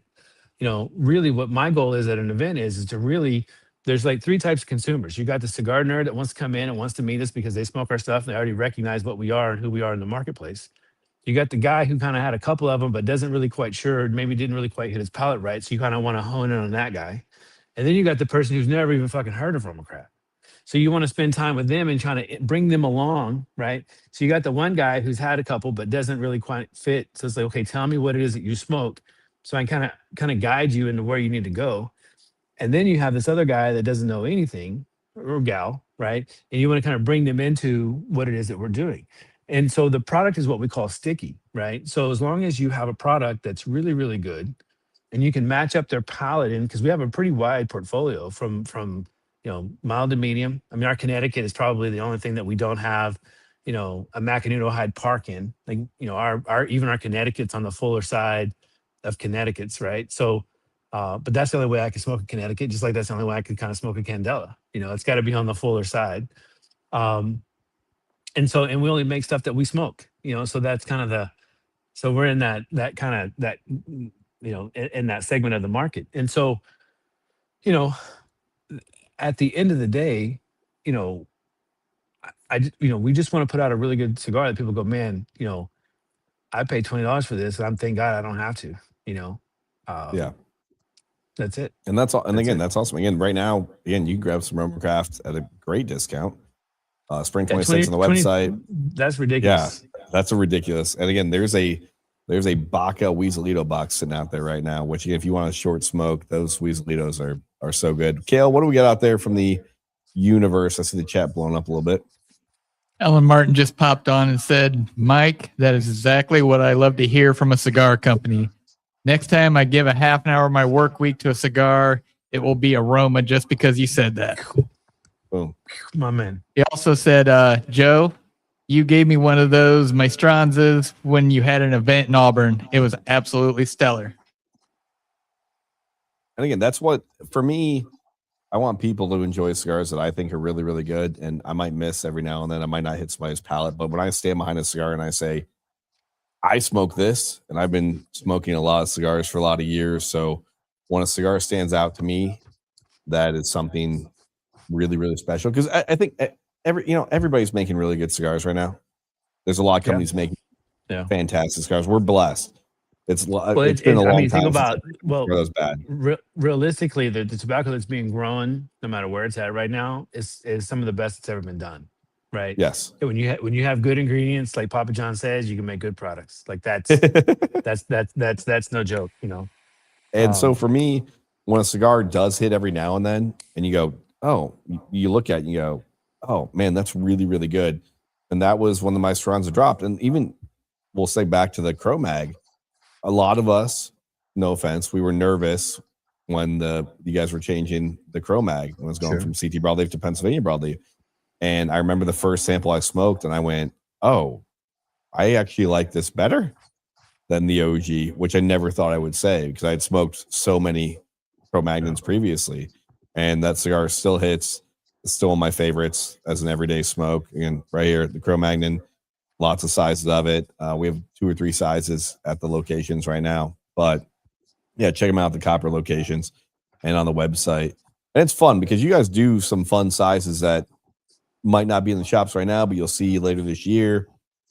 Blockhead, the Pasteras, the shorter sizes, whatever it is. But you guys do some really fun sizes in these traditional blends that just change the cigar completely. Yeah. Well, what's funny, people again, kind of going back to the retail mindset. Like, so for us, you have to eat the whole buffalo, right? And so I'll kind of go back into kind of the reasonality why we changed from the Connecticut broadleaf over to I just lost video. Did I lose video? You guys still there? Yeah, we're here. I see you. Okay. So my screen just went white, so I was just kind of curious. So so what would when we kind of came out with Cro Magnon, the Connecticut broadleaf, in the early days, we were getting about 16 pounds per thousand, and it was trading around $32 a pound. And then, over the years, you had some seasons where it didn't really, they weren't great. And so clearly, like, the higher the demand, the more expensive it gets. But what you kind of started seeing was, so in order to do 1,000 cigars, you need 16 pounds. And you started kind of getting up into the 21, 22, 23 pounds to make 1,000 cigars. And the price was getting up into the mid 40s, up to $50 a pound, right? So what that means is you need more of it, and your output was smaller. So in order for us to continue to put that out, we would have to put out a cigar that was going to be in the $20 category, just based on costs, like raw material costs. So, and how that works out is, so let's say, for example, right now, per cigar, like, so for Connecticut, for example, in the EC, right, is probably $21 to $24 a pound, and it's maybe 9 to 12 pounds per thousand, right? So it yields really well, right? But it doesn't really, the fermentation is not the same. And that's where you lose a lot of the stuff, is basically like when it goes into the pilones, it's so thick and heavy in the broadleaf and these thicker wrapper leaves that it has to go in there for a lot longer time. And whenever you do, I mean, you have to consider it's no longer on the vine. So when you pull it off and you kind of put it up into the barns, you take it from green to brown, right? And then from there, you put it in the pilones, and you're talking 13, 14, 15 months sometimes to get it to really make it Maduro, right? And to have this evenly color all the way through. And you're constantly flipping this tobacco. So it gets up to about 110, 120 degrees, and they flip it. So you're really beating up this tobacco, and it's really through osmosis that it's still kind of staying alive through this process, right? So then whenever it comes out of that process, and basically what it, think of it as like a compost pile. Um, and what you're trying to do is you're trying to take out a lot of the nicotine and kind of let some of the sweetness kind of come out, right? So think of like a banana, like when you pluck it, it's green, it goes from green to yellow, yellow to kind of the black, right? And whenever it's black, that's whenever you can make, pancakes and muffins and all the kind of goodies with a banana. That's kind of essentially what you're doing with tobacco and kind of this process, right? And so whenever you kind of looked at it, you're like, this is not a sustainable kind of thing.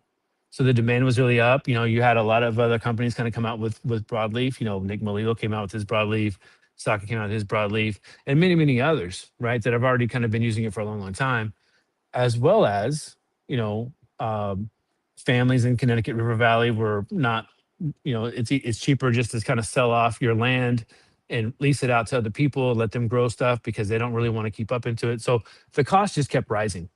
And so you had to, from a financial perspective, you had to look at it and go, this is not a sustainable kind of thing that we can keep up and doing. And so when we started playing around with the Pennsylvania broadleaf, it really was like you had to kind of stop and think about it and go, okay, hey, this is a cigar that kind of puts you on the map. I mean, the Cro-Magnon Knuckle Dragger was the cigar that catapulted us out into the sphere of, cigardom, whatever that is, right? Like that was the cigar that kind of like really kind of put a stamp on Romacraft.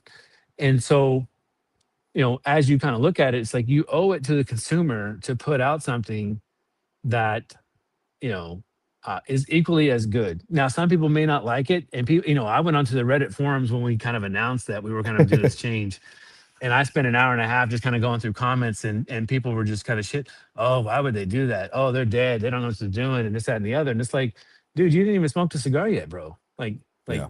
like, chill out. Again, like I don't think people understand. Like I really, really, like as a company, we really, take and consider. I mean, we're going to do what we're going to do, but we also consider like how it's going to affect people that you know are diehard Romacraft fans. Like, and I don't think that's what people understand. Like, they're just like Tat, or Black Label. Like, there are brands that have people who are like diehard, tatted up, Yeah. the whole cigar walls and paintings. Is that like people really, really are entrenched in our culture, and so you have to consider that, and so putting out the broadleaf, in the Pennsylvania broadleaf, like, two things. One, I don't smoke nearly as heavy as I used to when we first started the company. But I also think that the consumer group that kind of followed us through this journey is probably in the same boat that I'm in. And so you really wanted to like give them something that, because the original Cro-Magnon was very one dimensional. So you lit that sucker and it was like boom, boom, boom, boom, boom all the way through. And it didn't really deviate. Like it was an hour of punching in the face the whole time. And a lot of people like that. And so where the Pennsylvania kind of had this like, I always think of like Freddie Couple. If you know who Freddie Couple is, he's a golfer. He's kind of senior guy now. But Old school golfer. Yeah. Out there with his yeah, little hat on, hitting around. Yeah. Freddie Couples always, but he's always the last day silky, guy. Didn't win a lot, but he was always in the last day. Freddie was always there. silky smooth though. Smooth. I Yep. mean, like his swing was silky smooth, but he had this ability to drive the ball, and it would start off kind of low and then kind of ramp up, and then it kind of just drop down. He wasn't going to out hit anybody, but he was down the center, and he was just like, it was just like silky smooth. And that's how I always kind of tell people, like, that cigar reminds me of his swing. Every time I smoke one, I'm like, it just has this, it just ramps up in flavor and profile and strength, and it just kind of sets you down in the middle. It's just silky smooth. I mean, and it's so good. So No, that's kind of the story on the broadleaf. I love it. And again, I was as pessimistic as anybody because I loved the old Cro-Mag as much. And when it came in, a bunch of us were smoking it. And I remember telling Cro-Mag guys at my shop going, I'm not trying to BS you just because we bought the new one. Of course, we're going to buy the new one. I think it's better. I think it's got more flavor. I think it's got more nuance. I think it changes. I think it's a better version. They're like, no, it can't be. What? And then it was and delivered. I know we got some comments out there, some questions. Maybe, Kale, what's from the audience right now? We had James Davis came on and said, I'm super glad you brought the Romacraft back to Copper Canyon. The fact that I can get them in Warsaw, Indiana blows my mind. We also had James Wilson came on and said, y'all love me. Y'all really do love me. Thank you. Thank you. So congrats, James. Again, we'll get you the humidor this week. And James, if you haven't smoked any Roma yet, I'll either buy you one or make sure you grab one when I see you this week, because I think it's going to hit your flavor profile for sure of what you normally smoke. And the other James out there in Warsaw, I know he cleaned me out of Sabertooth and some other stuff out there in Warsaw. So we're going to keep the Roma stocked out there in Warsaw as well. So thank you for grabbing good cigars wherever you're at. And again, I saw you comment this week that you were excited about us having beer soon at the Warsaw location. So soon in Warsaw, you'll have a beer with your cigar. We're going to add a couple more TVs out there as well to lounge. That way, if guys want to have a beer and watch a game, we have more than one TV out there in Warsaw. So, and again, it's kind of thing we did at all the other locations with lounges too. So at West Jeff and at St. Joe, we added some more TVs when I came on, because I like to watch sports, and I know guys like to watch sports or watch whatever. So we're going to make sure. I know March Madness is going to be a lot of fun at our places as well. And also, we just established that they're cheap enough you can add some more. You know what I mean? Like, what's that? So we just established that they were a lot cheaper nowadays, so you can add a lot more TVs. You know, Yeah, exactly. It's not gonna cost you a lot of money. We'll grab all the TVs. Yeah. We'll post a link. Look for it this week. If you go into the Copper Canyons right now, there's a QR code at most registers where you can actually scan and get into our March Madness pool. It's free to join, and anybody can join it. So get out there. I'll post it on the Facebook page this week. You join our March Madness pool, and whoever wins the March Madness pool just gets a $500 gift card to Copper Canyon. So whether that's for the website or whether that's in the store, you're gonna win $500 for Copper Canyon if you win the March Madness pool. So go to the locations, you scan the QR code, takes you right to the CBS link to just join the pool, and you can win $500 to buy a bunch of freaking cigars, which would be awesome too. So we are doing the March Madness giveaway. So get into the shops, ask us if you don't see it. I posted a bunch in the lounges. If you don't see it, just ask the staff, where's the March Madness flyer at? And I'll also post it online this week too. So the brackets will come out 1 week from today. So get in the bracket, pick your teams next week, and somebody's going to win $500. Easy peasy. A lot of cigars. You could buy the Weaselito box and probably like an LH box with that discount. So that's a lot of cigars. The Weaselito box, I mean, it's not a little box. It's a cab. It's 100, right? Yeah. Yeah, it's 100 Weaselitos and the little cigars. They're what's that? 4x38s? What are those? Yeah, they're the half Lanceros. Yeah, half Lanceros. The 4x38 little Cameroons. So It's our again, last so Weaselito box on we the talked website. about, not to interrupt, but we talked about like you have to eat the whole buffalo, right? So you have to consume everything that you buy for the most part, you know. But so the 4x46s and the Weaselitos, I think a lot of people sleep on because of the size. I mean, we still live in America, right? So people have a hard time spending, you know, it's like, oh, for that much money, I can get a 770 for, you know, $1 or $2 more, right? You know, but the 4x46s. So, for example, like I was telling you, I was traveling, you know, in other countries. I didn't take a cigar bigger than a 52, but the bulk of what I took was mostly either Weaselitos or the 4x46s. Mostly because it's like, well, you know, one, I smoke a lot of cigars, and two, a lot of these places you can't really smoke like freely. You know what I mean? Like you know, Right. Costa Rica has a ban, and I mean you can smoke wherever you want in Nicaragua, but in Mexico City it's kind of the same thing. It's like, you know, but like when you're waiting on your significant other and they're still getting dressed or whatever, you want to have a quick little smoke. You just fire up a little Weaselito. Are you kidding me? Like, you know, 15, 20 minutes, you're done, you know, boom, you know. But if you need to, you can make it last for 30, 45 minutes. Like it's such a versatile cigar, right? Like, and it's like, you know, it blows my mind that more people don't smoke, you know, smaller cigars. Like it just, you know, for me, like when I'm out and about, I would much rather one. I feel like, you know, if I'm going to throw it out, like, and I'm going to waste a cigar, like I kind of think consciously of like, you know, I think that's probably one of the most underrated questions in a humidor is how much time do you have to dedicate to a cigar? 100%. And You that's know, usually like- one of my first questions. If people are going to smoke there, how much time? What's your price point? Mild, medium, full. What do you normally smoke? But yeah, do you got 2 hours? You got an hour and a half? You got an hour? You got 35 minutes? Like, what do you? And the great thing about even the Weaselitos is other ones is like maybe you have a night where you're sitting, you're watching a game, and there's like you know, 10 minutes left in an NFL game. 10 minutes left in an NFL game could be an hour. It could be 30 Easy. minutes. It could be, you have no idea with replays or anything else. It's that little cigar. You like, oh man, I just finished this one. I'm going to fire another one up. Oh, I got this little guy. I'll fire this guy up. Or Just I a always little call bit them more. dog walkers. Yeah, Like, just I a little got bit two more. big gold noodles at home. I'm like, oh, I can just fire up a Weaselito, walk the boys around the block, come back. It's a great little smoke. I always call them dog walkers for my size. But, Do you have the same kind of dog that Andrew has? I have a doodle, yeah. So Okay. I have mine are a lot shaggier than Andrew. Andrew keeps his way more trim than I do. I got, Okay. and also my big one's way bigger than his. I think he had lost weight. I think our big golden doodle is like 111 pounds. Jesus. Dexter, he's a big boy. The little one is 60 pounds. My little one is probably the same size of Andrew's out there. Yeah. Mhm. That's my dude. Oh, Somebody yeah, there's the saying they couldn't- Weaselitos they with the couldn't- they German. couldn't put We just the put a address picture of the in the- Weaselitos out there. There you go. So Weaselitos. Somebody Awesome saying little his cigar, he 100 can't put his count. address. Again, there's only one left out there on the website. It's the Baca one. Yeah, lots of great Roman craft out there. Yeah. So Baca is the Cameroon. So we do the so the broadleaf is the Pennsylvania or the Cro-Magnon blend. San Andres is the Neanderthal blend. The Habano is the Aquitaine blend. The Aquitaine blend is probably my favorite. Really? But I like the spice. I really like the spice.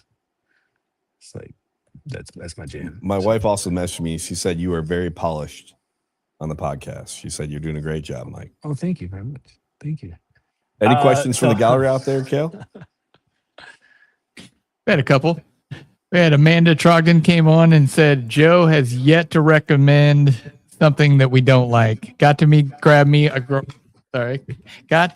box of those Weaselitos once now, and I keep grabbing them when they pop up. We also had James Davis also came on and said I need to get a Weaselito box, but I'm gonna have to get with you, Joe. Had some issues getting an order in. We'll work that out with you, James, right away. Okay.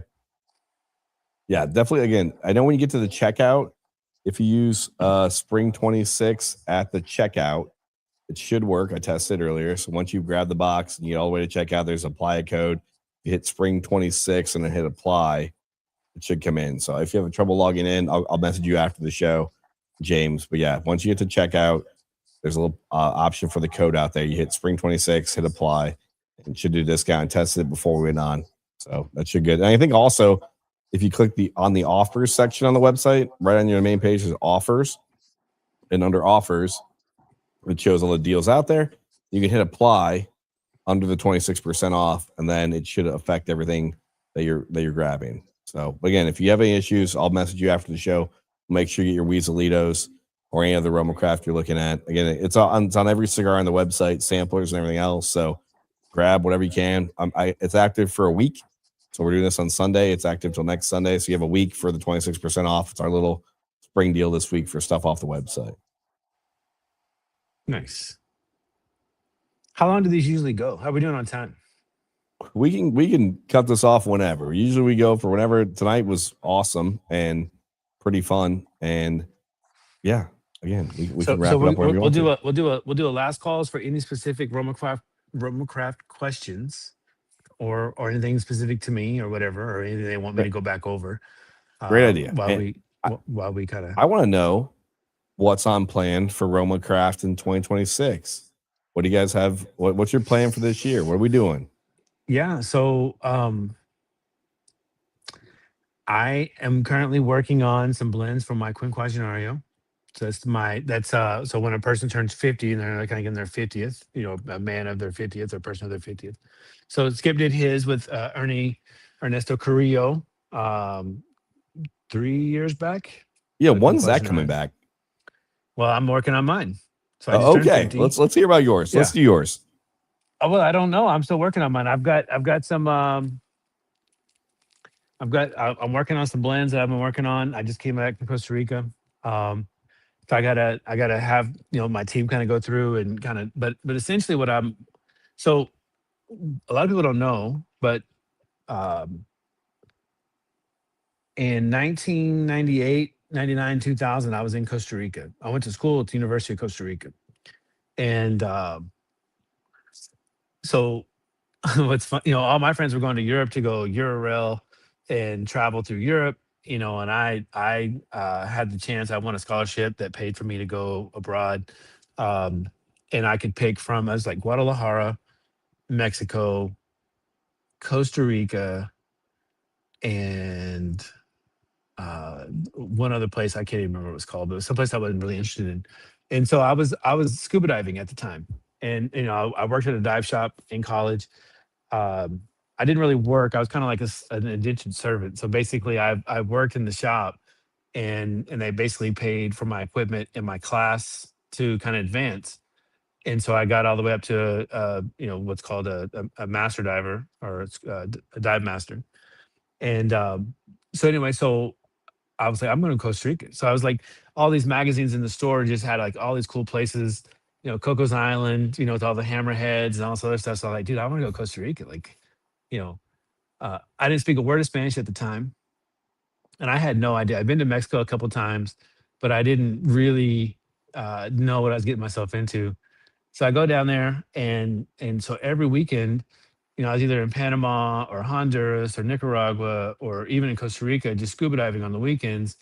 So I had a backpack full of my gear, and I was just gone. That's what I did. And so, um, fast forward, I come back. I finished my degree at the University of Oklahoma, and then yes, Baca. Sorry, question popped up.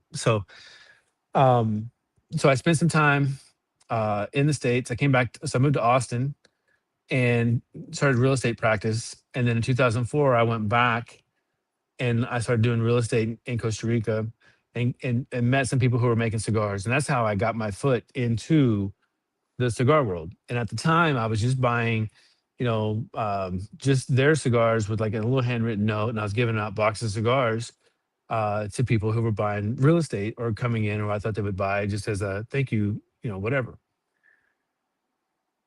One of the cigar shops here in Texas asked me if I knew if I could get a cigar roller. And I said, as a matter of fact, one of the kids that I know, that, one of the family members of these people, wants to come to the States, or had talked about maybe coming to the States, practicing his English. And so I sponsored him, brought some tobacco up. And at the time, the shop was called Heroes and Legacies, and they had 3 locations here in Texas. And they were Diamond Crown Lounge, and so anyway, so that's kind of how I dipped my toe first in the tobacco business. That's 2006.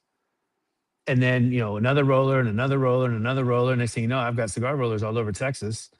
And that's kind of how the cigar market took a dump. And then I'm like, well, I guess, we'll see where the cigar stuff will take me. And so that's how this kind of all came about, at least on my side, right? And so uh, that cigar factory is the same factory that's putting out, Atabay, Byron, um, Yep. United Cigar Mel, stuff out of there at yeah, Costa Rica.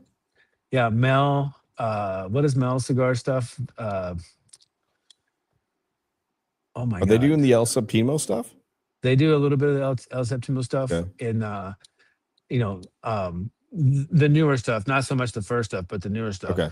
And so anyway, so for me, it's like, kind of so they've come a long way. And so for me, it was like, it only made sense for me to kind of go back and kind of reestablish something, now that I know a couple of things, and kind of work on something. But again, different profile, not nearly like the spicy, punchy, Nicaraguan stuff that we're kind of known to put out. And so um it's a risk. I mean, it definitely is a risk in the sense that it won't be like Roma.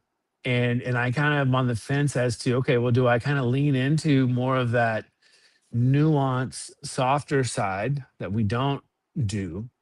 Or do I say, you know what, can I make something that's really like what we do out of Nicaragua, out of this Costa Rican factory, that's not doing anything like what we do out of Roma? I am, again, take my opinion for what it's worth.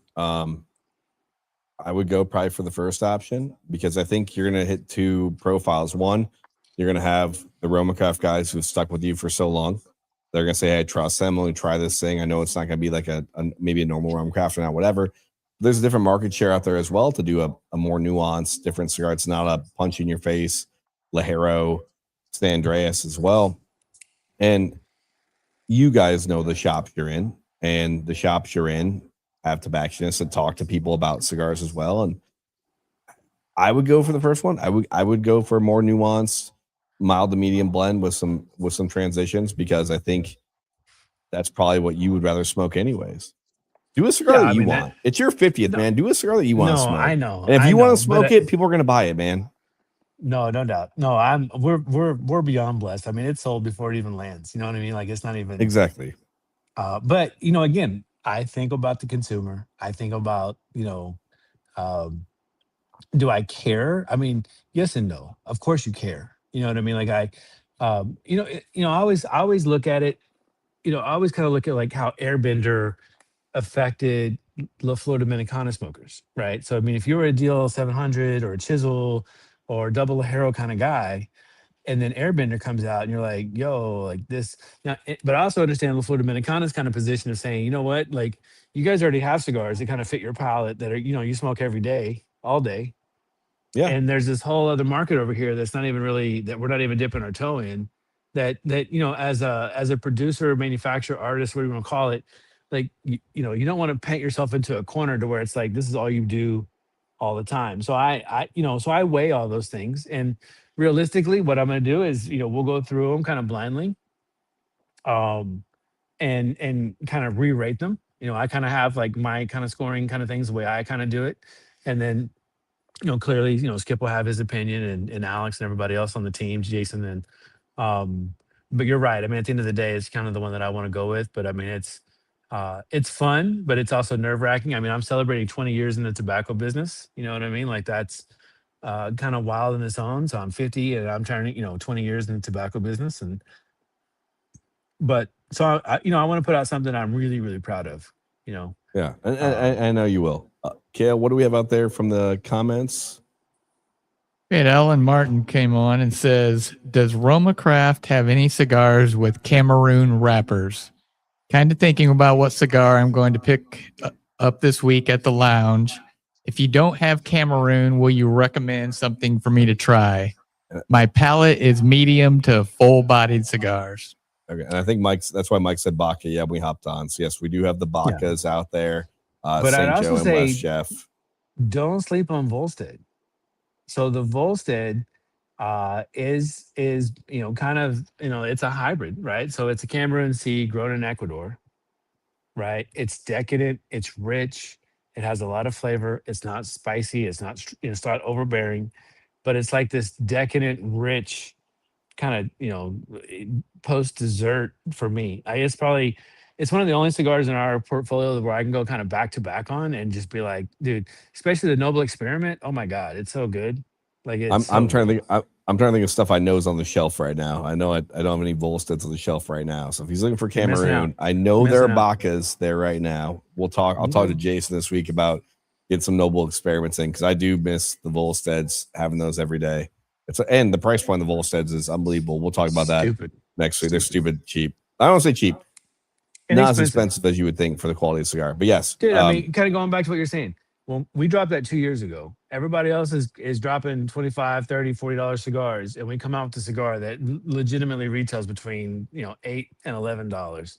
I mean, I'm shocked that more people don't jump on that. 'Cause it's I mean, it's no bullshit. Like, no bullshit. Like, if I were to say, hey, what's a cigar that everybody should at least experience one time out of your portfolio? It's Volstead. It is Volstead. yeah, Like, um, no, and for a then new kind of go release from when there. that came out. I mean, and we talk about it every week on the show. I feel like with somebody, and we touch on somebody, go, hey, in the world when everybody's dropping 15, 20, $25, $30 cigars, to have a new cigar come out that's not that expensive is nice. It's great. It's great for all of our wallets. I think the challenge that we kind of run into is there's a lot of things you can try in a $7 to $12 range. I know. And there's that's not to say that, but also kind of look at it and go, okay, I'm a consumer and I go into a shop, I get two of these, two of these, two of these, two of these, right? Like I kind of go Like I don't really buy a box of anything. I mean, unless it's like there's only 1,000 boxes made or something crazy. But like I kind of buy two of each across the board, and but I mean, everyone's kind of different in the way that they consume. But I mean, I've got cigars coming out my ass. Like I don't really need another cigar. But I still buy. I'm I sure still you buy. I do. mean, yeah. Um, Dude, someone gave me this old Camacho that I'm so stoked to smoke. Is it an It's OG Camacho? Yeah, yeah. So it's I'm a nerd. I'm a nerd. I like, just like you, man. I like to smoke cigars.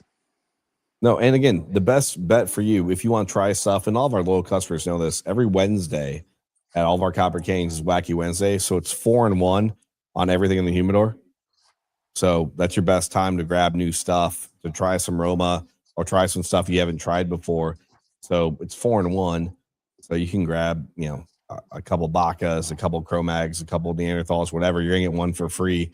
So that's the best time to try stuff out, is on those Wednesdays. And because again, you're getting 20% off on Wednesdays just for being in the store. So 4-1 on Wednesdays is, and then again, I find myself, I smoke every day. If I'm there on a Wednesday and I already have 2 or 3 cigars in my hand, I'm like, well, I'm gonna grab 2 more because Easy. one of them's gonna be Yeah. free. Why would I not? No, why not?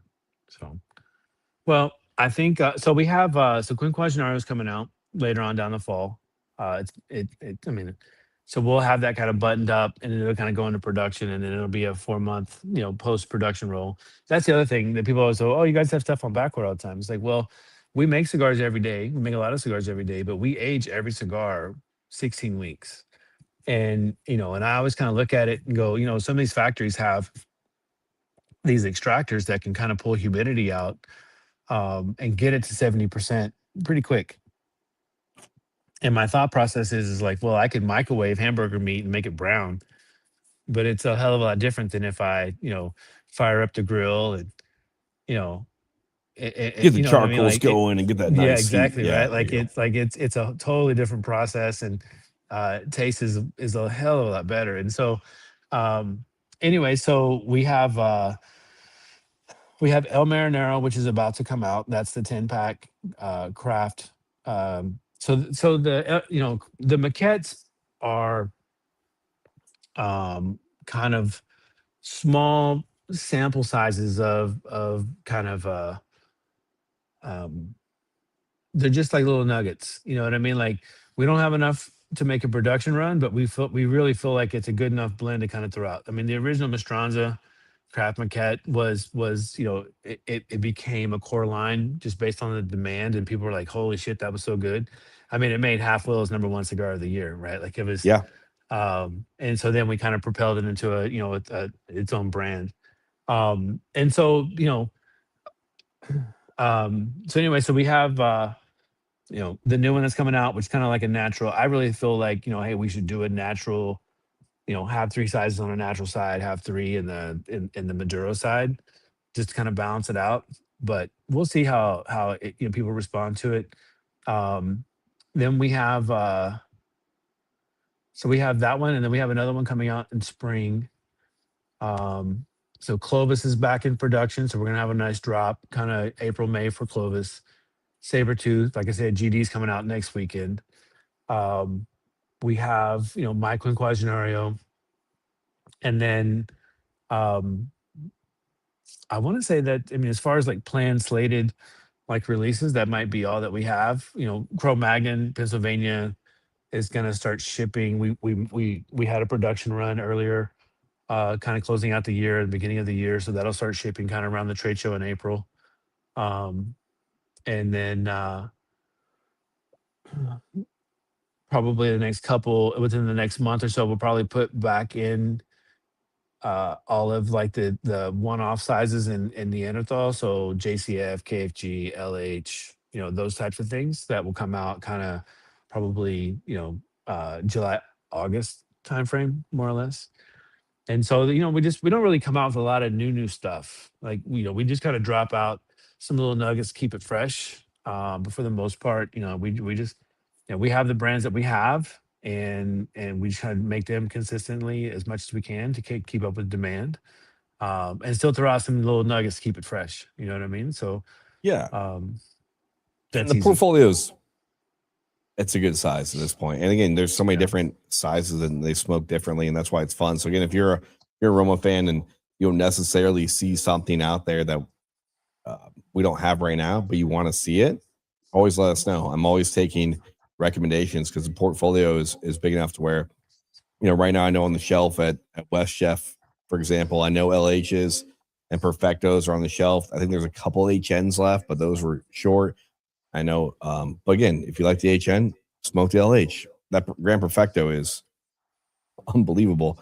But smoke those other sizes, try them out because it's really fun to try a cigar in a different size. If it's a blend that you enjoy, the size will change it. And we are going to get. Um, I joked with Jason. I called it marinara because I'm Italian. But we are going to get some bundles of that, which is fun. If people that are local that grab bundles of the porcupine, it's the next Maquette blend from Yeah. these guys, and it's going to be good. Like I always pick one up I mean, myself. dude, the porcupine was. Oh, so good. I mean, I had text messages from people I hadn't talked to in ages. Like, what the fuck is this? You know, and it's like, um, you know, but again, so you look at it and you go, okay, hey, we have this portfolio. So what do you take off the shelf Right. and then add in? And is it now again, there's a lot of consumers that come in like, hey, I tried that and I'm gonna try this. And I'm, you know what I mean? They just kind of bounce around the humidor altogether. They're not really locked in on one brand. But if you're locked in on one brand, um, or a couple of brands, you know, again, there's only so much shelf space on the wall, right? And so it's like, okay, what's going to come off the wall and what's going to go up? And is that cigar better or is it just newer? And so does it have the longevity of what you're already making? You know what I mean? Like that's so it's 100%. really it's difficult. That's for us. Like that's why it's blessed that we have the website now to where like I can bring in stuff that I know is really good that might not have a place on the shelf because when we bring stuff in, I want to see all of our locations if possible. But if it's a small release, it might just see the website. Our Mhm. customers know they're going to find it. And so you might see some stuff from Romacraft that's just on the website that's not maybe going to be on the shelf or vice versa. Maybe it's just on the shelf, but on the website. So always be checking the website, always be going to the shops because that gives us the ability to go, hey, we're going to bring this in. It might not always be on the shelf of the local shop, but it's available. And, we do free shipping over $150 anyways, which most boxes are going to be over that. We're doing promo deals. So you'll be able to find Now, it. do you because we guys care about do service. like a drop ship to a store that's close to them for like We pickup? we have that ability. We haven't turned it on right now. It'll probably be a feature we release later this year to where you can have stuff shipped to store. We just want to make sure the training and everything else is in place before we roll that out because that would be a great feature. We have the ability to do that. Or yes, you could in the future you could buy something from the website and then go pick it up at St. Joe or your nearest shop or things like that. It'll notify you when it's there. So it's Yeah. a feature we'd like to roll out this year. We're working on it right now on the back end. I mean, especially when you have as many locations as you have, and Right. but no, Right. and I think so you ready for the trade show? I am. Sort of. I need to get myself like in trade show mind, and I'm excited for it. It's always like a rejuvenation. New Orleans is great, and I'm excited. I'm sure you guys are ready. I mean, for the most part, like I mean, it's like really, I got to gas myself up to going. There's about 2 or 3 weeks where the anxiety, like oh my god, there's so much work that has to be done, right? But then like once you kind of get into it, you're like, and you start seeing people, and orders start coming in, and kind of you said you get rejuvenated, and you know, there's no way to really kind of describe the feeling. Um, So it's 3 or 4 weeks of being like, holy shit, I can't believe this is happening. To, okay, oh shit, we're here. To, oh my god, you know, we're here. You know what I mean? And then it's over before you know it, and then you're packing up and you're back home, right? So it's like, Yeah. but it's basically our Super Bowl. You know what I mean? Like that's the best way to describe it. You know, and it's a lot of work in a short amount of time. You know, it's hot. They don't, you know, when we set up, like the ACs are not on. You know, it's swampy. I do like the fact they moved up to April. Um, you know, now the downside to it or interesting side to it will be it's been a brutal winter for a lot of these retail shops. You know, we've had a lot more Yeah. snow this year than, you know, across a lot of states.